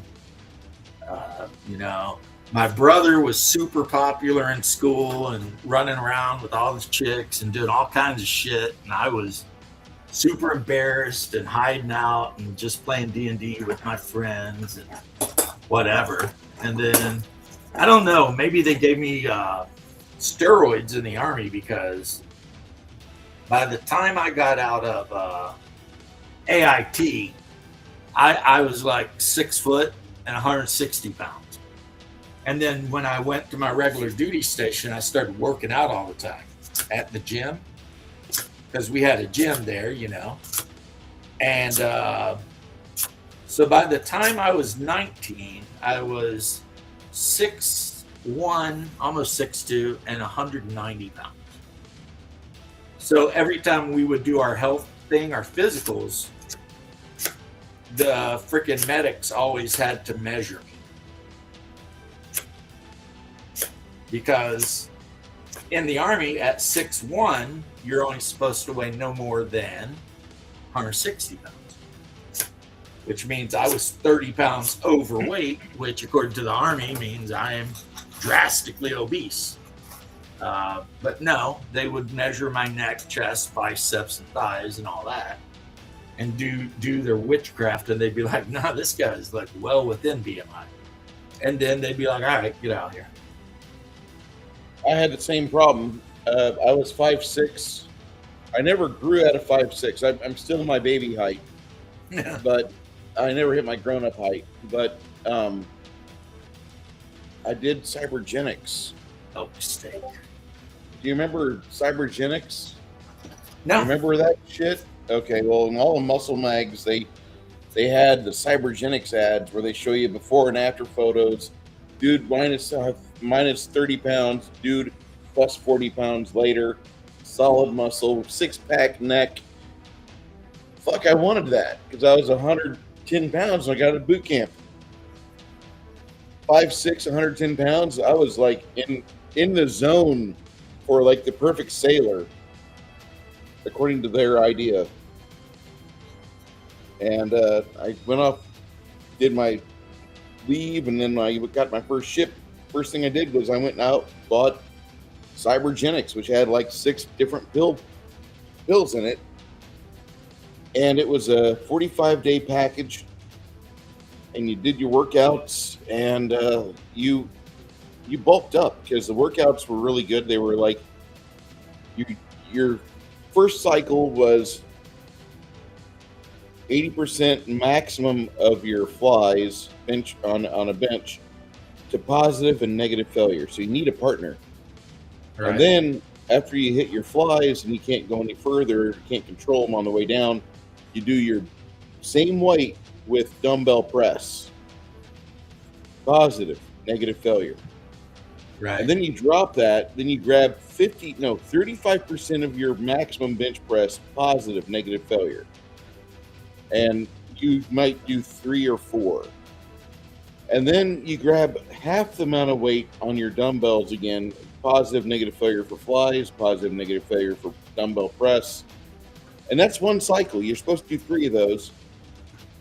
And then you follow up with your cycle 2 is 70% of your incline bench max, positive, negative failure.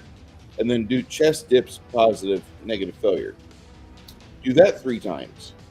That sounds way too complicated. So I went from 100. I What's took that? creatine. I took this stuff called hot stuff, which was supposed to be full of whatever it is in peppers that fucks you all up or whatever. And I ate like a fucking mule. I would go into our, battalion cafeteria, and I would eat. I was probably eating 5,000 calories a day. Shit. I mean, because every morning was PT. Yeah. Every morning.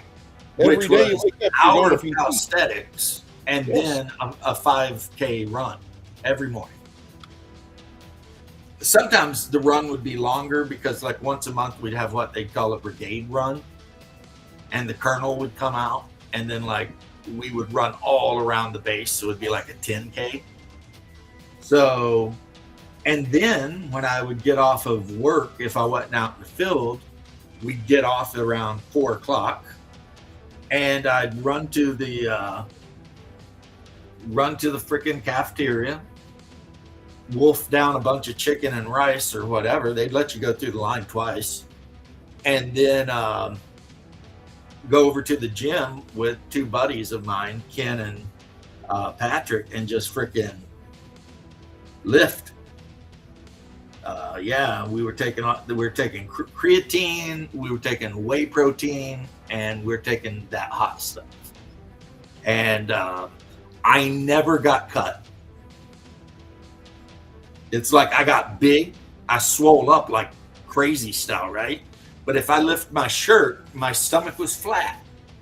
But yeah, there was no 6-pack down there. I just got big.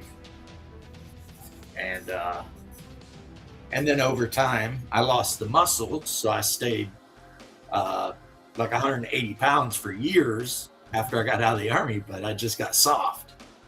And then I gained 120 pounds. I hit like 310 pounds. The doctor told me I was going to die if I didn't stop. So that's when I lost all that weight. Hey, Tracy. Baby. Tracy, are you awake? She falls asleep on the couch all the time. I mean, I'm going to ask her if she's about ready to play the game, but... You're a lucky man, James. Let me just tell you. Why? Because my wife sleeps on the couch? No, because you got a loving wife. You got a good wife. You made a good decision. That's You know why I what say, she did today, and it made me feel so weird. uh, Good, but weird. What She made banana nut muffins, right? Brought the banana nut muffin into the room where I was, handed it to me, and then stood there and waited till I peeled the paper off and took it back. And then asked me how it was.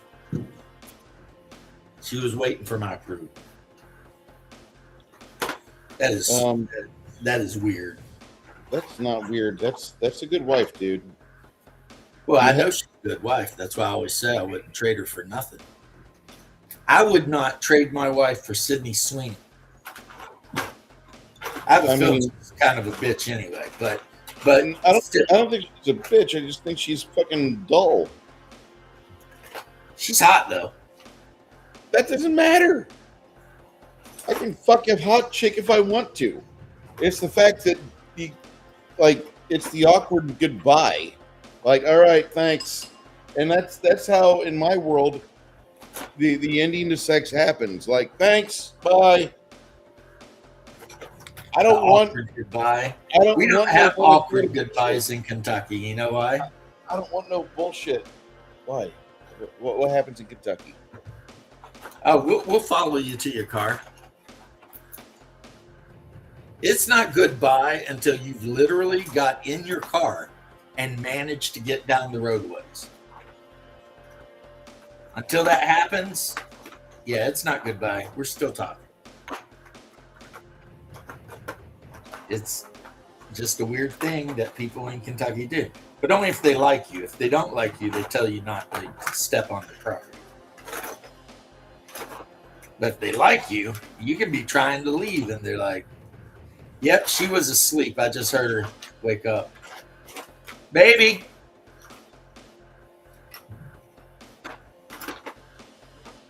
Baby. Did you want to play the game? Is it too late? You were sleeping. I know you were sleeping. That's why I'm asking you. So yes game, no game.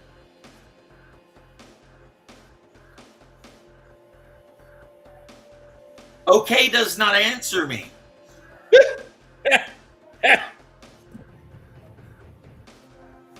Go back to sleep. She's not even awake. She's just answering questions. She don't even know what I'm asking. Well, that means, even though I am getting off of here in a little bit, that tomorrow I definitely owe her some games because that is the thing that my wife and I do. We do play some board games around here. And yeah. So I was kind of hoping to play some Agricola, but it might be a little late for that tonight. But that's okay because we can always. Oh no, she's moving. Oh, you're taking the pup out? Okay. Cool. All right. So, get a little Agricola in tomorrow. That game is addictive to me. I mean, it's like every time I play it, it is the game that when I finish playing Agricola, I always feel like I got ripped off because I always want to keep playing it. But the game is over because you only get so many turns. That's just it, right? Do you have the game Dominant Species? Do I have what? Dominant Species. I am the dominant species, baby. No, bro. Dominant Species is the board game. This game you'll fucking obsess about when you're not playing it. When you get done playing it, you're going to think of like 4 things that you could have done to improve your fucking way that you could have played the game. You fucking That's obsessed. exactly how the game I'm talking about is. No. Agricola does not score as high as Dominant Species. Check your board game geek. I will check it, but you know what? I don't care what he says because I like Agricola. Dominant Species, you pick either like avians, mammals, spiders, insects, reptilians, or amphibians. And as if one of those 6, you have a little special thing you do. But then you start laying down your hex tiles. And after you do that, then you start laying down the various things that you need in order to survive. And it's a worker placement game.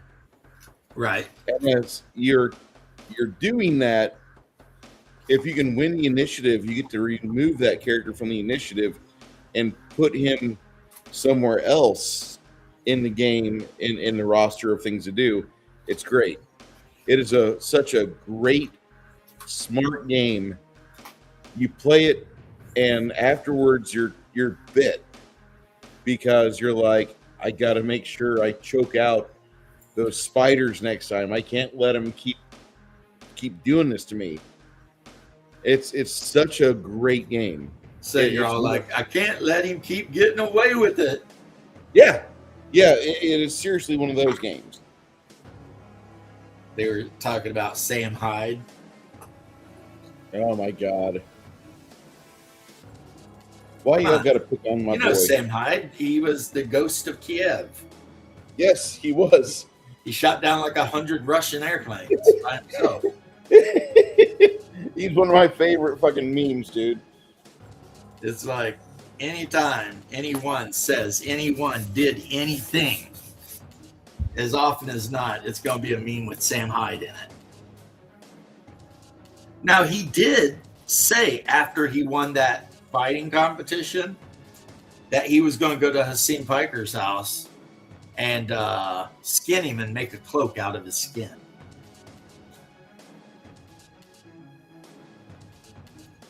The problem with Board Game Geek is it's ran by a bunch of geeks. I don't know. I don't rely. You know how I figure out what games I like to play? My friends tell me.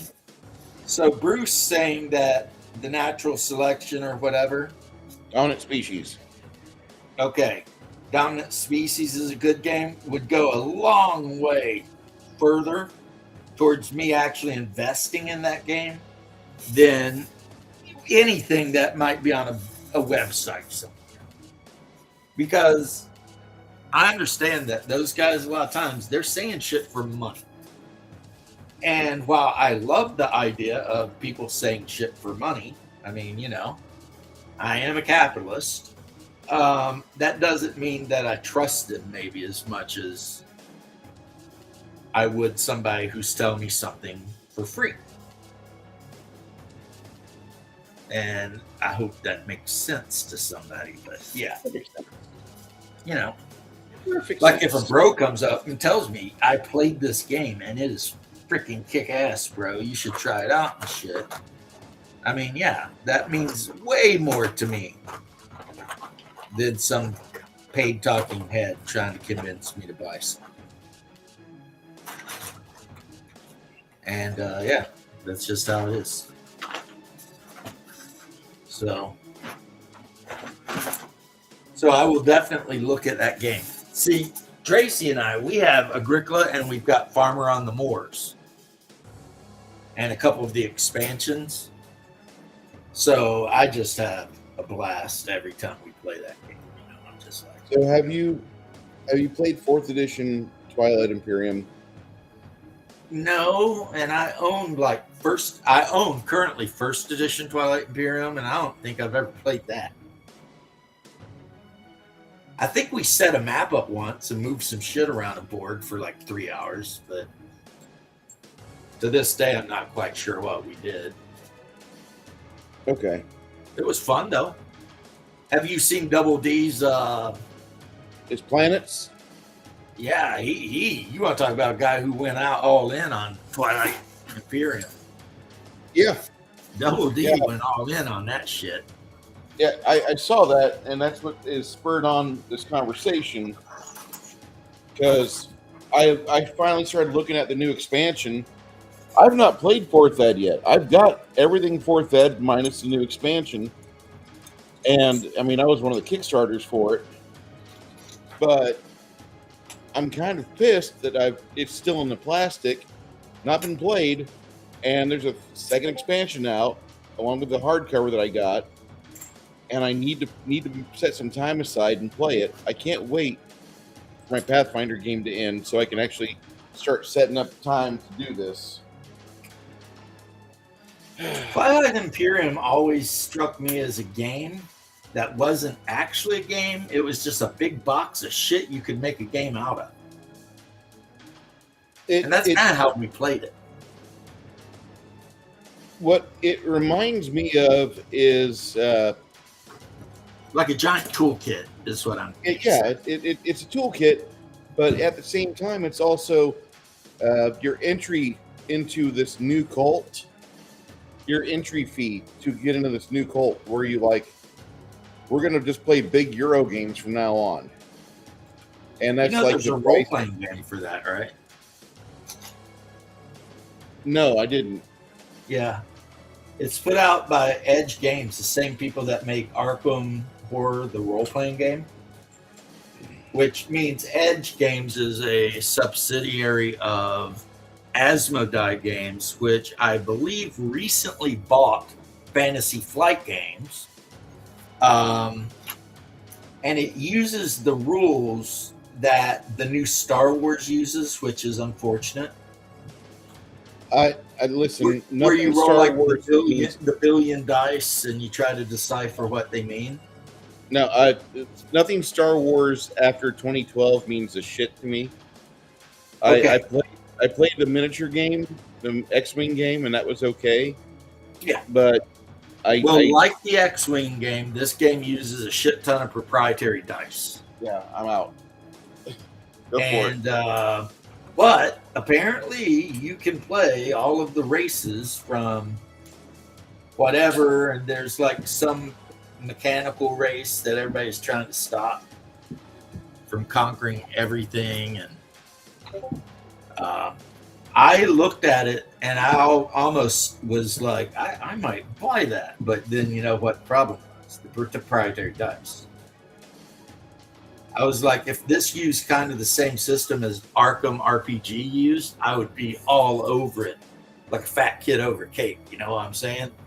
But unfortunately, it uses that stupid ass proprietary dice bullshit, and I got no time for it.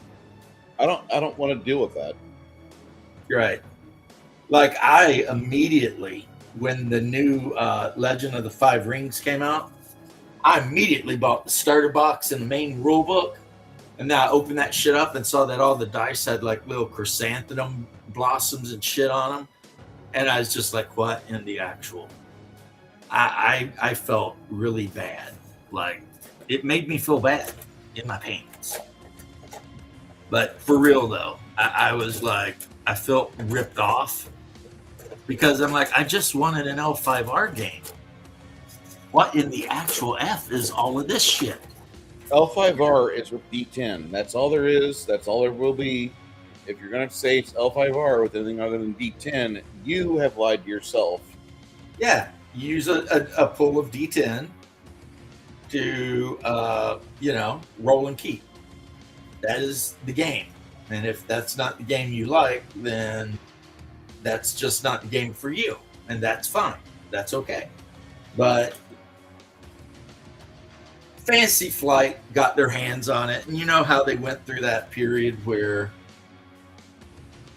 every game they made was super high quality, but it all had proprietary dice, every one. And it was just like, why do you keep doing this? Why can't you just make a game that uses normal dice, but has the level of production that you threw into this game? Because I will say this, the Star Wars game that Fantasy Flight came out with, L5R, beautiful games. I mean, top notch. The books are great. The art is beautiful.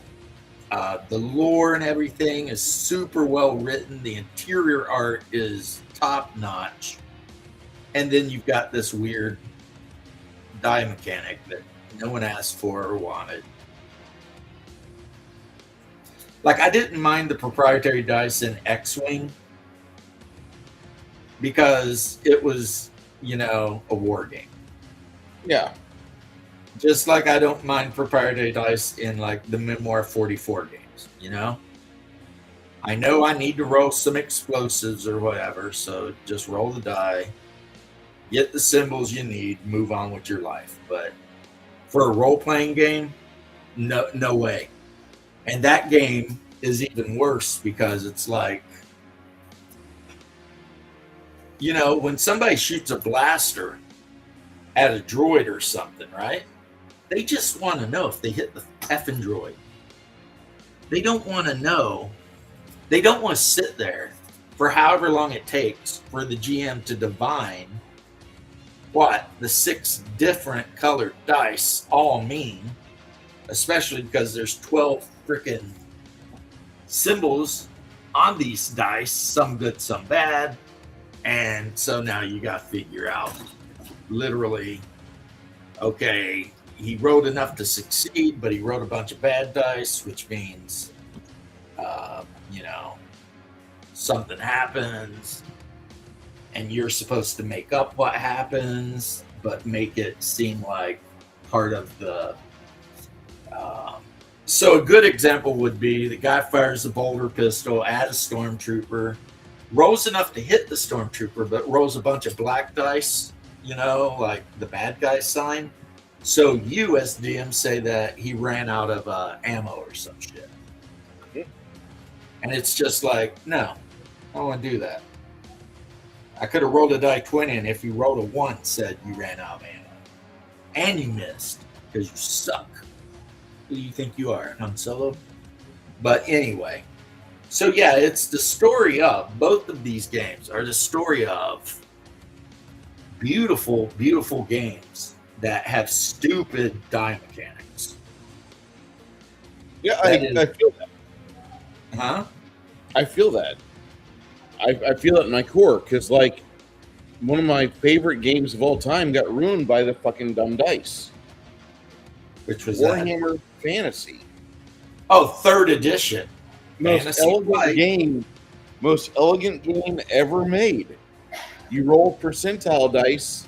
If you succeed, then you roll a d6. You add your modifiers, and then you reverse the numbers on your to hit roll. You do your percentile dice, see location. That's where you hit. And then you take your strength, add your d6, any modifiers to your weapon. Yeah, the first digit of your strength. Yeah, you go through his fucking armor, his toughness, and then into his wounds. And if you blow through his wounds, then you roll percentile, because that's a critical hit. And it was so fucking elegant. It was. Then you just roll on another chart, and it tells you what the critical hit did. Exactly. And it was so gorgeous. It was one of the most beautiful games ever from a mechanical standpoint. And 1st edition came out, and then Hogshead Publishing made 2nd edition. They changed nothing. They even had the Realms of Sorcery book in 2001, which I had. It actually took Elven magic to 5th level. 5th level magic in Warhammer Fantasy RPG. Well, I mean, the elves. Yeah. I mean, it pissed me off because the elves got it. The Slan did not. The Slan had been around longer than the elves, but the elves get 5 levels of magic because fuck Bruce. you. I see that. It's a beautiful, beautiful. Look at that Troll Slayer on the cover there. Just a Chad. Okay. But then 3rd edition came out with Fantasy Flight at the helm because they had just done Talisman and done it well. Well, what Fantasy Flight did is they kind of turned it into this weird kind of board game. Yeah. Where you had to actually keep track. Like, I remember, I never bought it, but I remember seeing where, like, depending on your character, you had like a dashboard and you got certain attack dice or whatever. And it was just like to me, it was just like, why? Why would you do this? You know? It's a video game. It's a horrible video game at this point. And it completely bombed in our area. And hey, Hunger, how you doing, brother? And people ended up just staying with second edition. And as I've said many times, second edition puts me in a weird place. Oh, look at that. Yeah, the Ayatollah of rock and roller. This was written by Green Ronin Publishing, printed in Canada, and specifically, if you open the front up, all right, it'll tell you when was this written. What's the date? Okay, I'm not going to dig around forever looking for it, but that was a little bit. It's got all the writing from the old school guys from like original, like Graham Davis and Phil Gallagher and Rick Priestley and all that. Design and writing, Chris Pramas. Fuck that guy. Yeah, unfortunately, he has. Okay, this came out around 2000. So this book is 20-something years old. Yeah, unfortunately, he had a stroke or something, and he's become a maniac. But there for a while, man, he was. He made a lot of good games because he made like. Let me think about it. Dresden Files. He made Dresden Files. He made Dragon Age, the role-playing game. Yep. He made Warhammer. He made Doctor Who. He redid Warhammer, and it didn't. I think that it was part of the stroke. Second edition is way better than any edition. It's the best edition. Yes. That's the one I have. That's what I just showed you. Now I have the first edition, and I used to have the fourth edition, except I sold it. Because if I ever play any Warhammer ever again, I already know that it's going to be second edition. See, fourth edition done some neat things, like it allowed you to raise attributes by 1 and skills by 1. So if you didn't have a ton of XP to spend, you could still be like, well, I'm going to spend my 3 XP or whatever. My ballistic skill is going to go from like 22 to, 23. Okay. Whereas in second and first edition, you had to raise them by increments of 5%. Now that I've actually played fourth edition, I find that I don't mind that.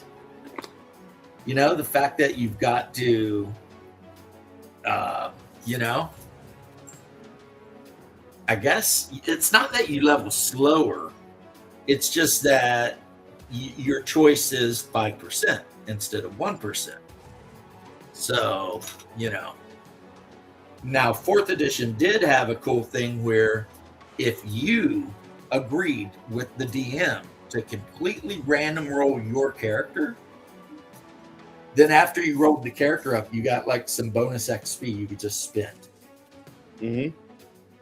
That was a cool idea that fourth edition did. And I think it helped a lot with preventing certain characters from just wanting to be shitheads. Because, they wanted that extra 70 XP or whatever. Because that shit mattered, man. If you started the game with like 70 or 50 XP you could spend, that's the difference between starting with like a 3 strength and a 4 strength. 30 something versus 40 something. Or starting, being very good with your longbow versus adequacy. I'm adequate. Yeah. Right. So I mean that shit was definitely a great idea. But the problem was no matter how hard I tried, I could not stand the art in that game. The art in that game is so bad that it just made me miserable. It's like I'm trying to run this game, and every time I look at the art, I'm just like, what the F happened here, you know? Like, why is the smuggler a 350-pound woman? The fuck is she smuggling? Donuts? Calories. Yeah, smuggling some extra calories. Why is the amethyst mage a black guy? This setting is the Holy Roman Empire.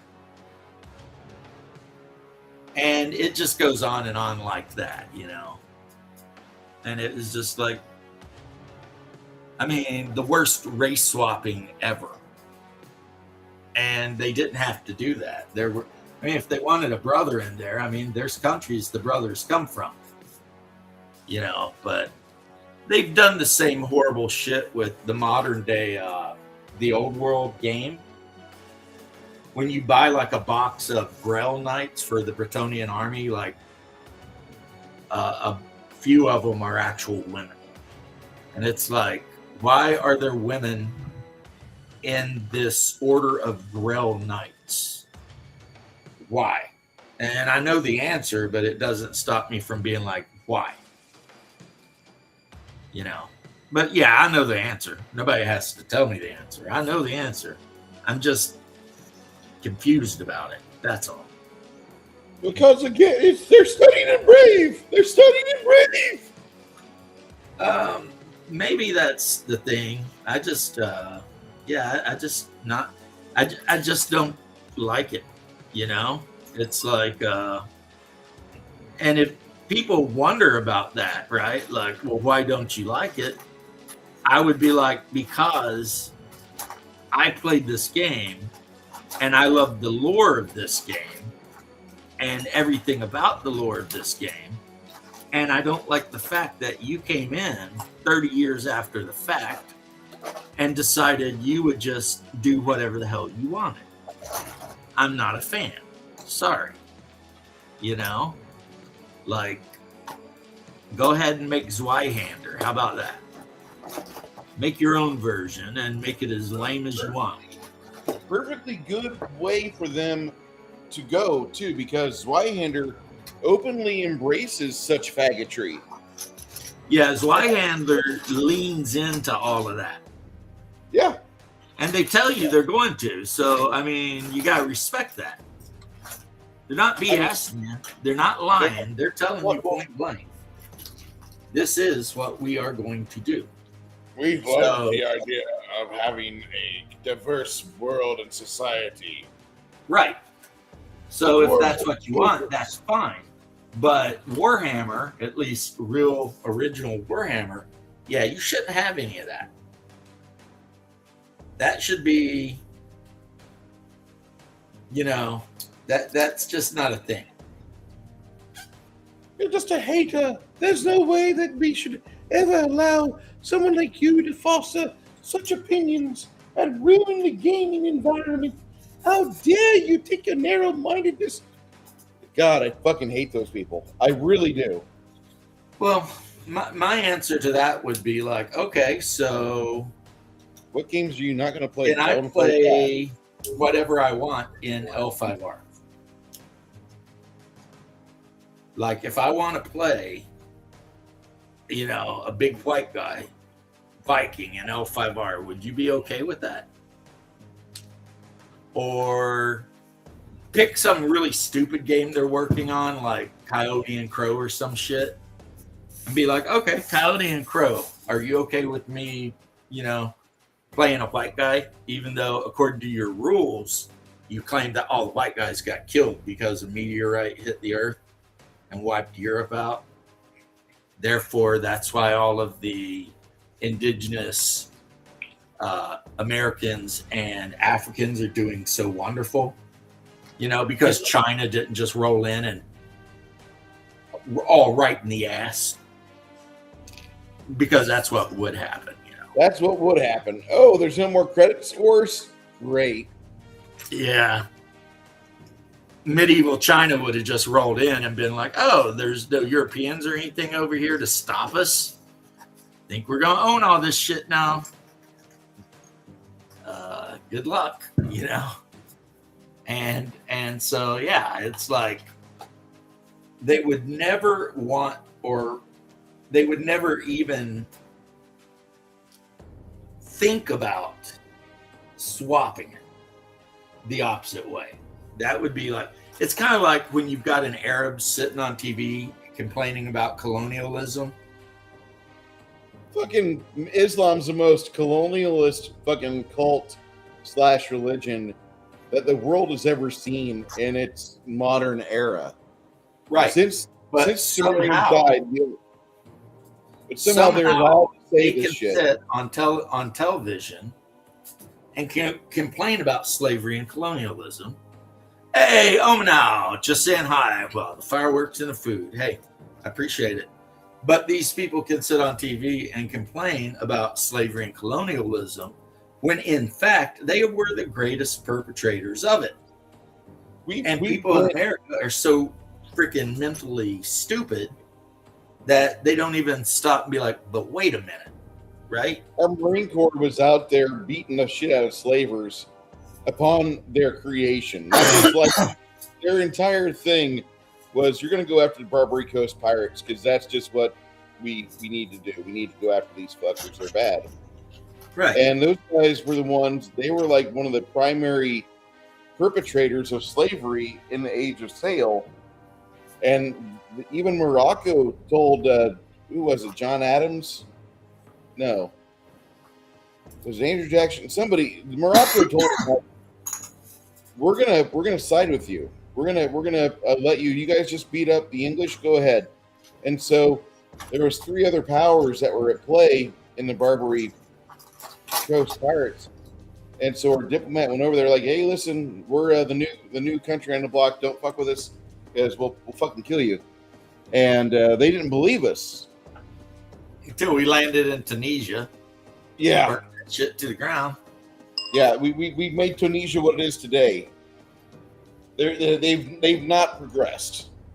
Well, and the thing is that the British basically bankrupted their empire for hundreds of years trying to fight the Atlantic slave trade and to trying to stop slavery flowing into the Turkish Empire. They get 0 credit, not a bit of credit, and they actually lost tons of men, sailors and everything, trying to put an end to that shit, right? So, and yet you've got one sitting over here, elected to some position in New York City, whining about slavery and colonization. And it's like, but you're not even from America. Why are you even here? Your presence here is colonization. Yeah, the fact that you got that 3-haired bitch, Ilhan Omar, out there running her mouth and nobody's putting her in the glass. I need some Sophie Cunningham in Congress to literally body check Ilhan Omar into the fucking rope and just be like, shut up, bitch. Because you know, the thing that annoys me, Bruce, the thing that annoys me is everyone knows, to quote a wonderful songwriter, Leonard Cohen, everybody knows. Everyone knows what she did. Everyone knows, but still nothing has happened. She slept with her brother. Mm-hmm. Everyone knows this. She's directly involved with the Somali freaking all the bullshit. There's evidence. But is anything ever going to happen? I honestly am starting to feel like the answer is no. Nothing is going to happen. Wait till fatigue sets in. I think people are getting less fearful of the legal consequences because I keep seeing more and more things happening worldwide and stateswide where people are just like, nah, fuck this. And they're just uncorking. Oh, you want to chimp out in my neighborhood? No. And I think the FAFO is building up, and I'm here for it. I'm sponsored by Like I said, I don't expect anything but the law to be enforced, and it feels like that's not happening. I'm okay with the law not being enforced. Like if somebody ever murdered my mom or dad, if a drunk ever got behind the wheel and killed him in a car crash, or somebody ever fucking did something terrible to any member of my friends or family, I would hope that they get acquitted, because I just have rage. Yeah, I wouldn't say anything that could be used in court of law. True, but still, I'm just going to be honest and say that, and I'll shut up there. Yeah. No. See, that's why I haven't gone to jail a lot, Bruce. Take it from me. Take it from me and my brother, because he'll tell you too. I don't talk a lot of shit. And when the cops catch me, I don't talk any shit. Yes, sir. No, sir. You want to look at my butt? Go ahead. Whatever. Do you know about this, that, and the other? I don't know shit about nothing. That's right. You don't say anything. They ain't got anything. Because most of the time when people end up going down for something, it's because they talked themselves into a jail cell. Yep. Right? They showed up, they talked, they said some shit. The cops were nice. Of course they're nice. They're nice guys. They're always nice. But that don't mean they're not going to put your ass in jail the second they can, because they sure will. Oh, more Dark Age Irish. Huh. Need to put those guys together. So, there's such a thing as politely declining to take part in any of those kind of conversations. And I'll tell you what, I feel like when I had to deal with the cops, because I've been arrested and taken to jail multiple times. I feel like there was a certain amount of, what would you even call it? Like professional courtesy there. I hate to say, like as soon as they'd ask me questions, I'd say what I was going to say. Then they'd be like, okay, because they knew the deal. And it made it easier for them, because they're like, we're not getting shit out of this guy, so let's just take him in. And I go in and I sit in my thing, and they put me in a booth, and like I said, splash me with the powder and look in my butt, and then I sit in a cell for a couple days, and then I get out. And then the state prosecutor drops all charges, because guess what? They got nothing. They got nothing. And that, I don't know. Haas might even know how many times I've been through that freaking 3-ring circus, but works every time. Don't talk shit. Don't leave witnesses that can talk shit. And keep your mouth shut. Because they will come in and try and be your buddy. That's a guarantee. They're going to do that. Or they'll try and strike up a conversation on the way to the jail cell while you're in the car. And they'll be all like, try to be sympathetic. They'll be like, yeah, this ain't a big deal, really, I mean, I understand why you did it, blah, blah, blah. And the whole time, they're just hoping you will give them anything that they can grab onto. Yep. Anything at all. And so just sit in the back and hum a song or something. I don't answer questions. And yeah. I don't answer questions. I don't answer questions. I don't answer questions. Yeah. Yeah, I saw that guy. And here's the thing. If you do it right, like with no attitude and shit, you will not have a problem. The cops walk up and they go to talk to you, and you just say, look, I'm not answering questions. And they'll be like, well, okay. And they'll put you in cuffs, and you're going to jail. Because that's the thing. If you say you're not answering questions, you are 100% going to jail. But you'll be getting out, too. You know what I mean? Mm-hmm. But if you start answering questions, well, then if you go to jail, yeah, you might be staying there a little while. So, sorry. Cracked ass. Didn't mean to.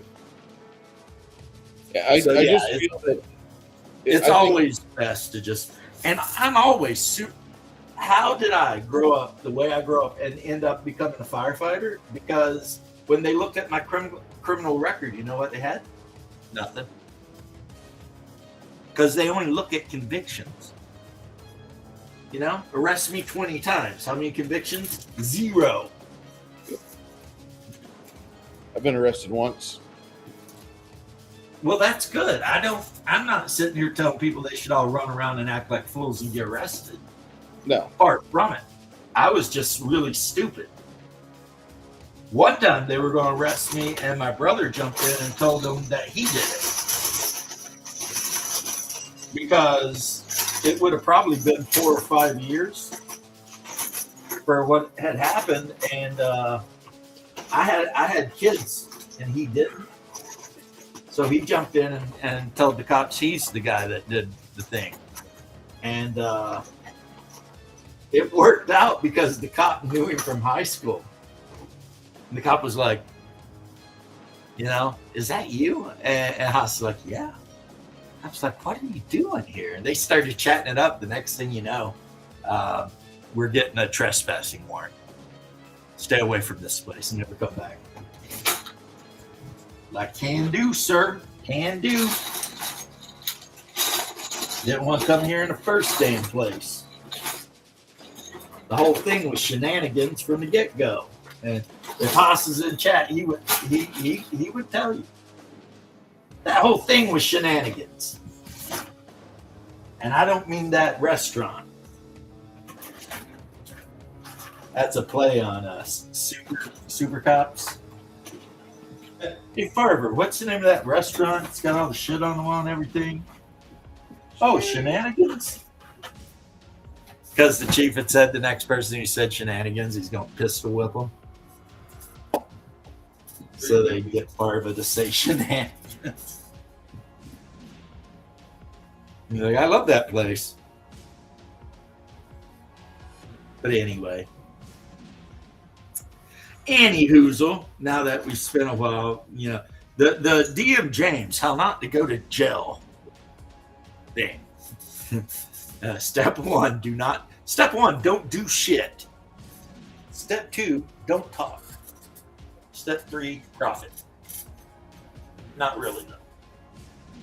Like the time that Haas volunteered to take the heat for me, I kicked this guy in the head. And like he started having spinal fluid come out of his ear. So yeah, the cop was like, somebody's going to jail for a long time over this. But my brother jumped in, was like, hey, it was me. That was a good one, man, because I was not. I mean, I still wasn't going to talk any shit, but there was witnesses because it was a big brawl just out in the middle of, you know, the street. So, yeah, there wasn't too much I could do about that. There was like 6 people saw me do it. And my defense was going to be, well, he did come after me, and he did. I was not being aggressive at all. He ran at me. And when he got within certain range, I clocked him in the jaw and it knocked him to his knees. And then I shouldn't have done it. It's definitely could be called attempted murder.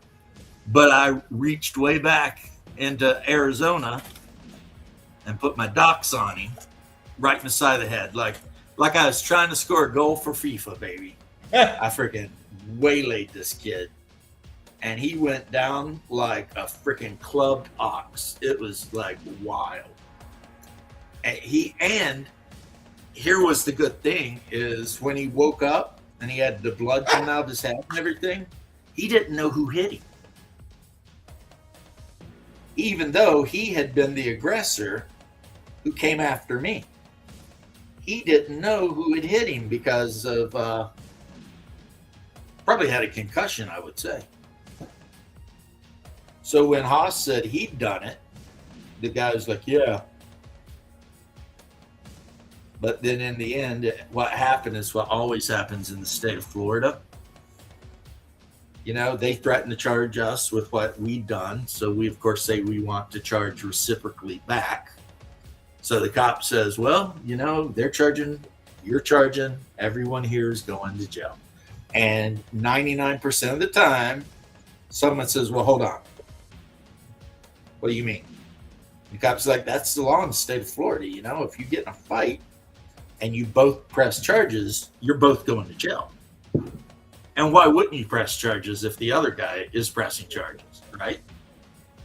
So then you have the talk, and they're like, well, here's the deal. If one of you drops charge, if you both drop charges, no one's going to jail. And almost every single time, you can count on it. People will be like, yeah, I'm dropping charges, man. You know, even if you were totally in the wrong, they're still dropping charges because nobody wants to. I mean, who wants to go through that bullshit? You know what I mean? And it is bullshit. Going to jail and being harassed and sitting in there for a while. It's not even like it's a bad thing, really. It's just bullshit. It's boring. You're just sitting there, you know. And then since they have nothing on you, they're going to let you out anyway. So honestly, the fact that everybody drops charges and lets everyone just go home, doing the state a solid, really, you know, because that's a bunch of money the state doesn't have to spend to try to prosecute somebody that they may or may not actually be able to prosecute. Anyway, Bruce, you want to take off? It's late. James, You ask away. what's going on with your thumbnail? Can you hear me?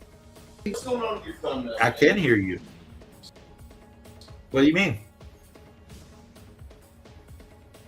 You're gonna have to be more thumbnails. specific. Every time you got your dog on your thumbnail, okay, your dog.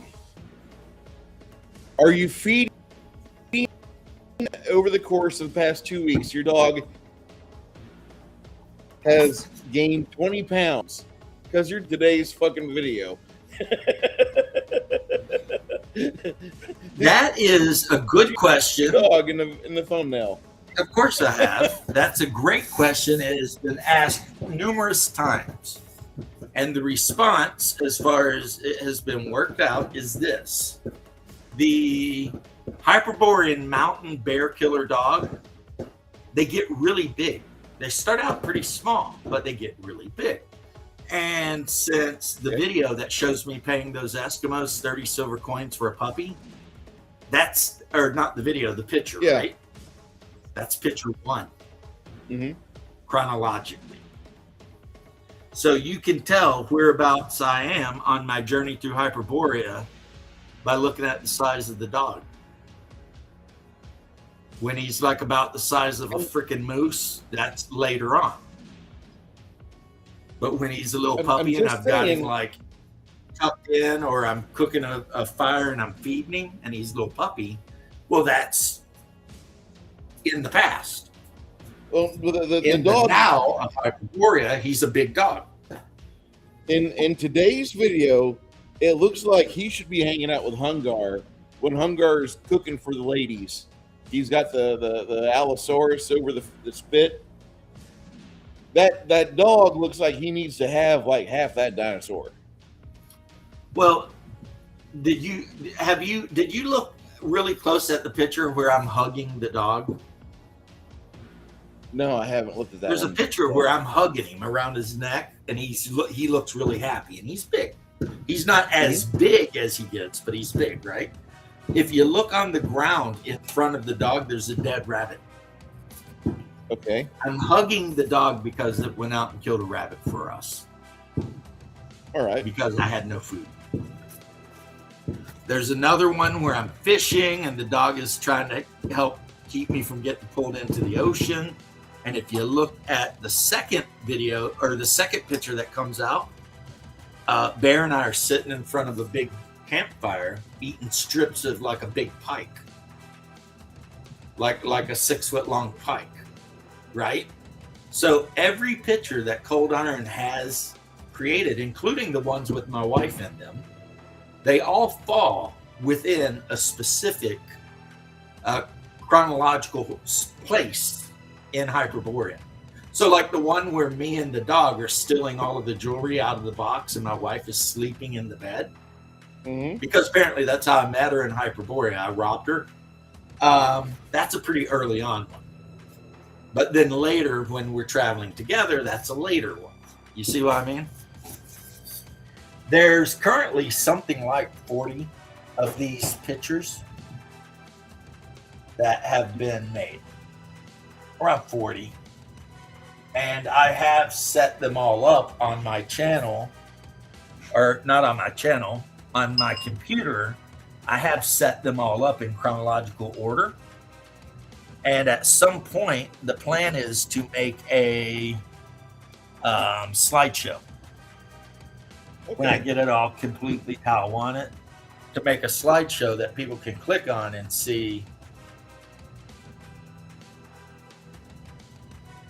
They don't do good pulled pork in Japan. Well, you shouldn't be eating pulled pork anyway, man. You should be eating some like Japanese freaking some ramen with barbecue pork. I can't imagine good pulled pork. Which ain't even barbecued pork. It's grilled pork, but they call it barbecued. Okay. Because I don't think they actually put any sort of like barbecue sauce on it.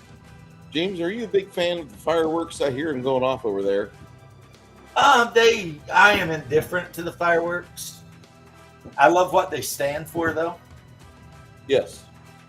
You know? And when we looked in the morning, we saw that our flag was still there. Yes.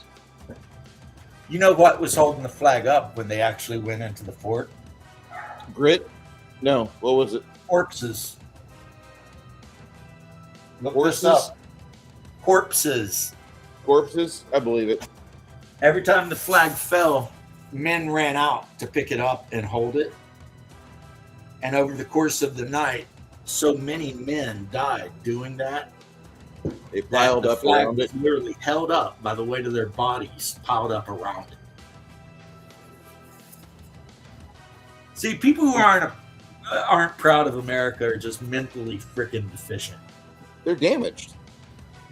When you hear about, you know, because you can go online and look at like English people react to the story of the national anthem, and the British people will be on there crying and tearing up, and they were the ones we were fighting. Yeah, we were the ones fighting against them. We were fighting against them, and they're like, "Oh my God, is this real?" You know, because most countries in the world don't have a national anthem. That's all about young patriots running out and dying. You know, literally dying just to keep a flag off the ground. Like, what kind of people does that? I bet you do. I mean, if you live in Japan, so I assume you do. I am a, like, once every couple months sushi eater, but I am about a once a week ramen eater. I also, which I know is weird for Americans, love miso soup. A lot of people don't like it. I absolutely think it's wonderful. And my favorite kind of sushi, which goes under multiple names in America, is not raw. It's barbecued eel. I love barbecued eel with the sweet sauce they put on it. Oh my God. Like, to me, that is just like paradise. I could just, there used to be this really good sushi place, and they sold this barbecue eel roll, and it was expensive, but it was a whole eel. You know what I mean? So it was expensive, but when it came out, it was the roll, which had like crab in it, and then the whole grilled eel was laying on top of the roll with the sauce. And they even cut like eyes out of like olives, and they had like horns. You know, like this one sushi roll was a production. And that's what I would always get because I'd take my mom out to sushi every now and then because it wasn't something she ever, got. So I would be like, "Yeah, I'm taking you out to get some sushi, Mama." Yeah, and Hungar eats more ramen than he should. Yeah, we are huge fans of ramen. I had a chance to eat ramen yesterday when I picked up this lava lamp, and I didn't. I should have.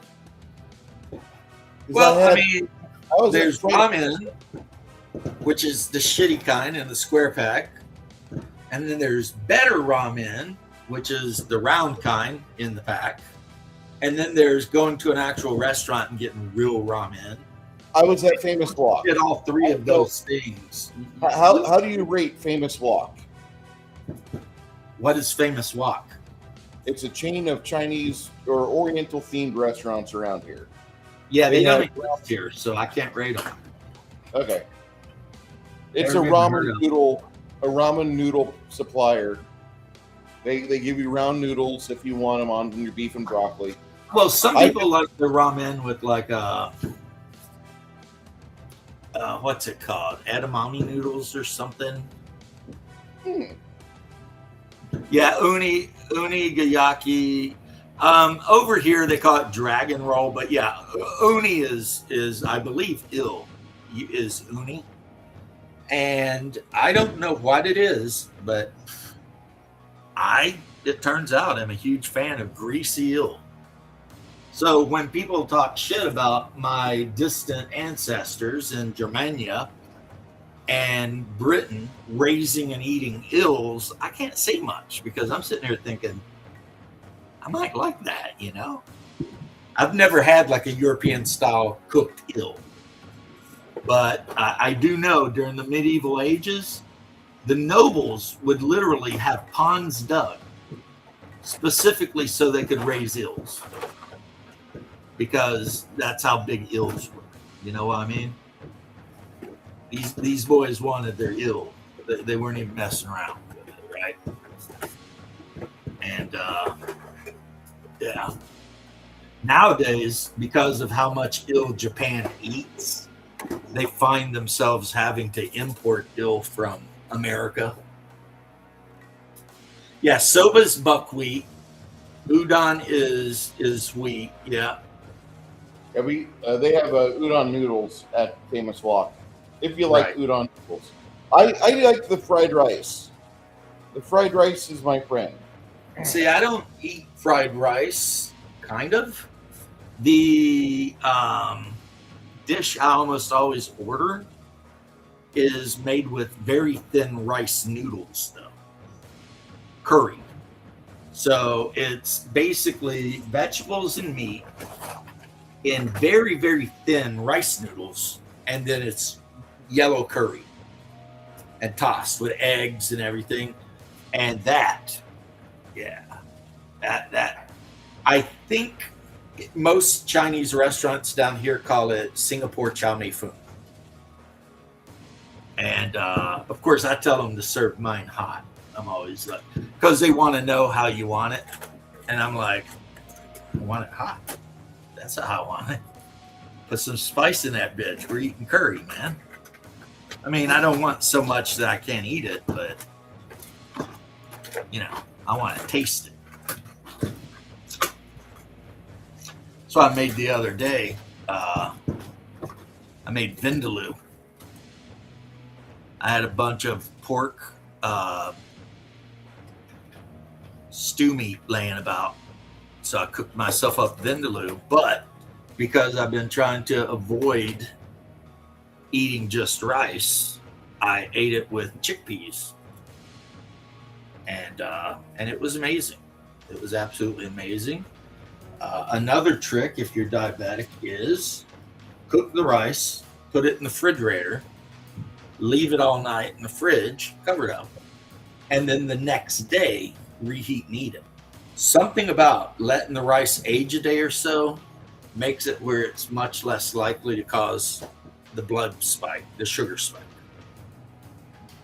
And also, if you're ever going to make stir fry rice, You always use old rice. You never use fresh rice. Okay. That is a big rule. If you use fresh rice, it'll turn into a gummy mess. But you let the rice stay in the fridge for a day or even 2. And then you do your stir fry rice, and it will work 100 times better every time. Every damn time. The only Japanese food I don't like is that freaking sea urchin. I don't like sea urchin. I don't like jellyfish. I sure as shit don't like octopus, and I don't like squid. See, I'll eat squid, but only if it's fried with peppers. No, I'm good. Oh yeah, there's a Greek restaurant near where I live. I used to go up there and get the calamari, and they'd bring it out. Freaking the plate was like 16 inches across, stacked up. Calamari cooked with like Greek peppers and freaking. And it wasn't like round calamari. It's like they took the body of the squid and they cut it like French fries. So they were planks. But there would also be bundles of tentacles. Yep. I might go play some Conan for a little while. I've been working on a house trying to figure shit out again because apparently my character is gone that I used to have. So now I have to re-level, which is fine. I made the tallest character I could, the most muscular character I could, and I made him an albino with purple eyes. Yeah.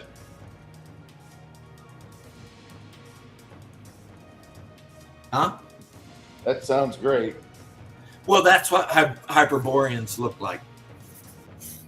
Okay. Your standard Hyperborean male tends to be 7+ feet tall, and they'll live to be about 300+ years, and they tend to be basically albinos. Really pale skin, really pale hair. I mean, their hair can be blondish, and with the women, occasionally it'll be black. But yeah, that's what a Hyperborean is. So if you were thinking Elric of Melno Bene, you would have been right. No. And for those of you who are wondering, this is a Russian sun wheel. And I think it's mostly associated with their god of the sun. So no, this is not a black sun symbol like you see the Ukrainians carry. This is a Slavic sun wheel. It has nothing to do with any sort of nationalist movements or anything, you know, like the other one does.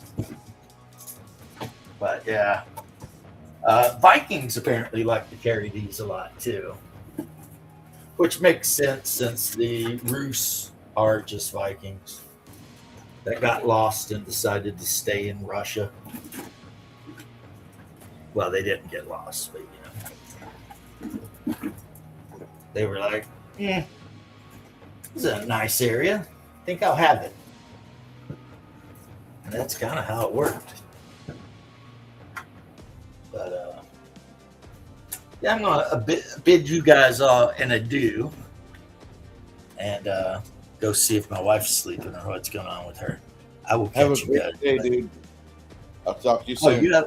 you have a wonderful day, and I hope to talk to you soon too. Thank you, James. Good night. Oh yeah, no problem. See if I can figure this out. Boom.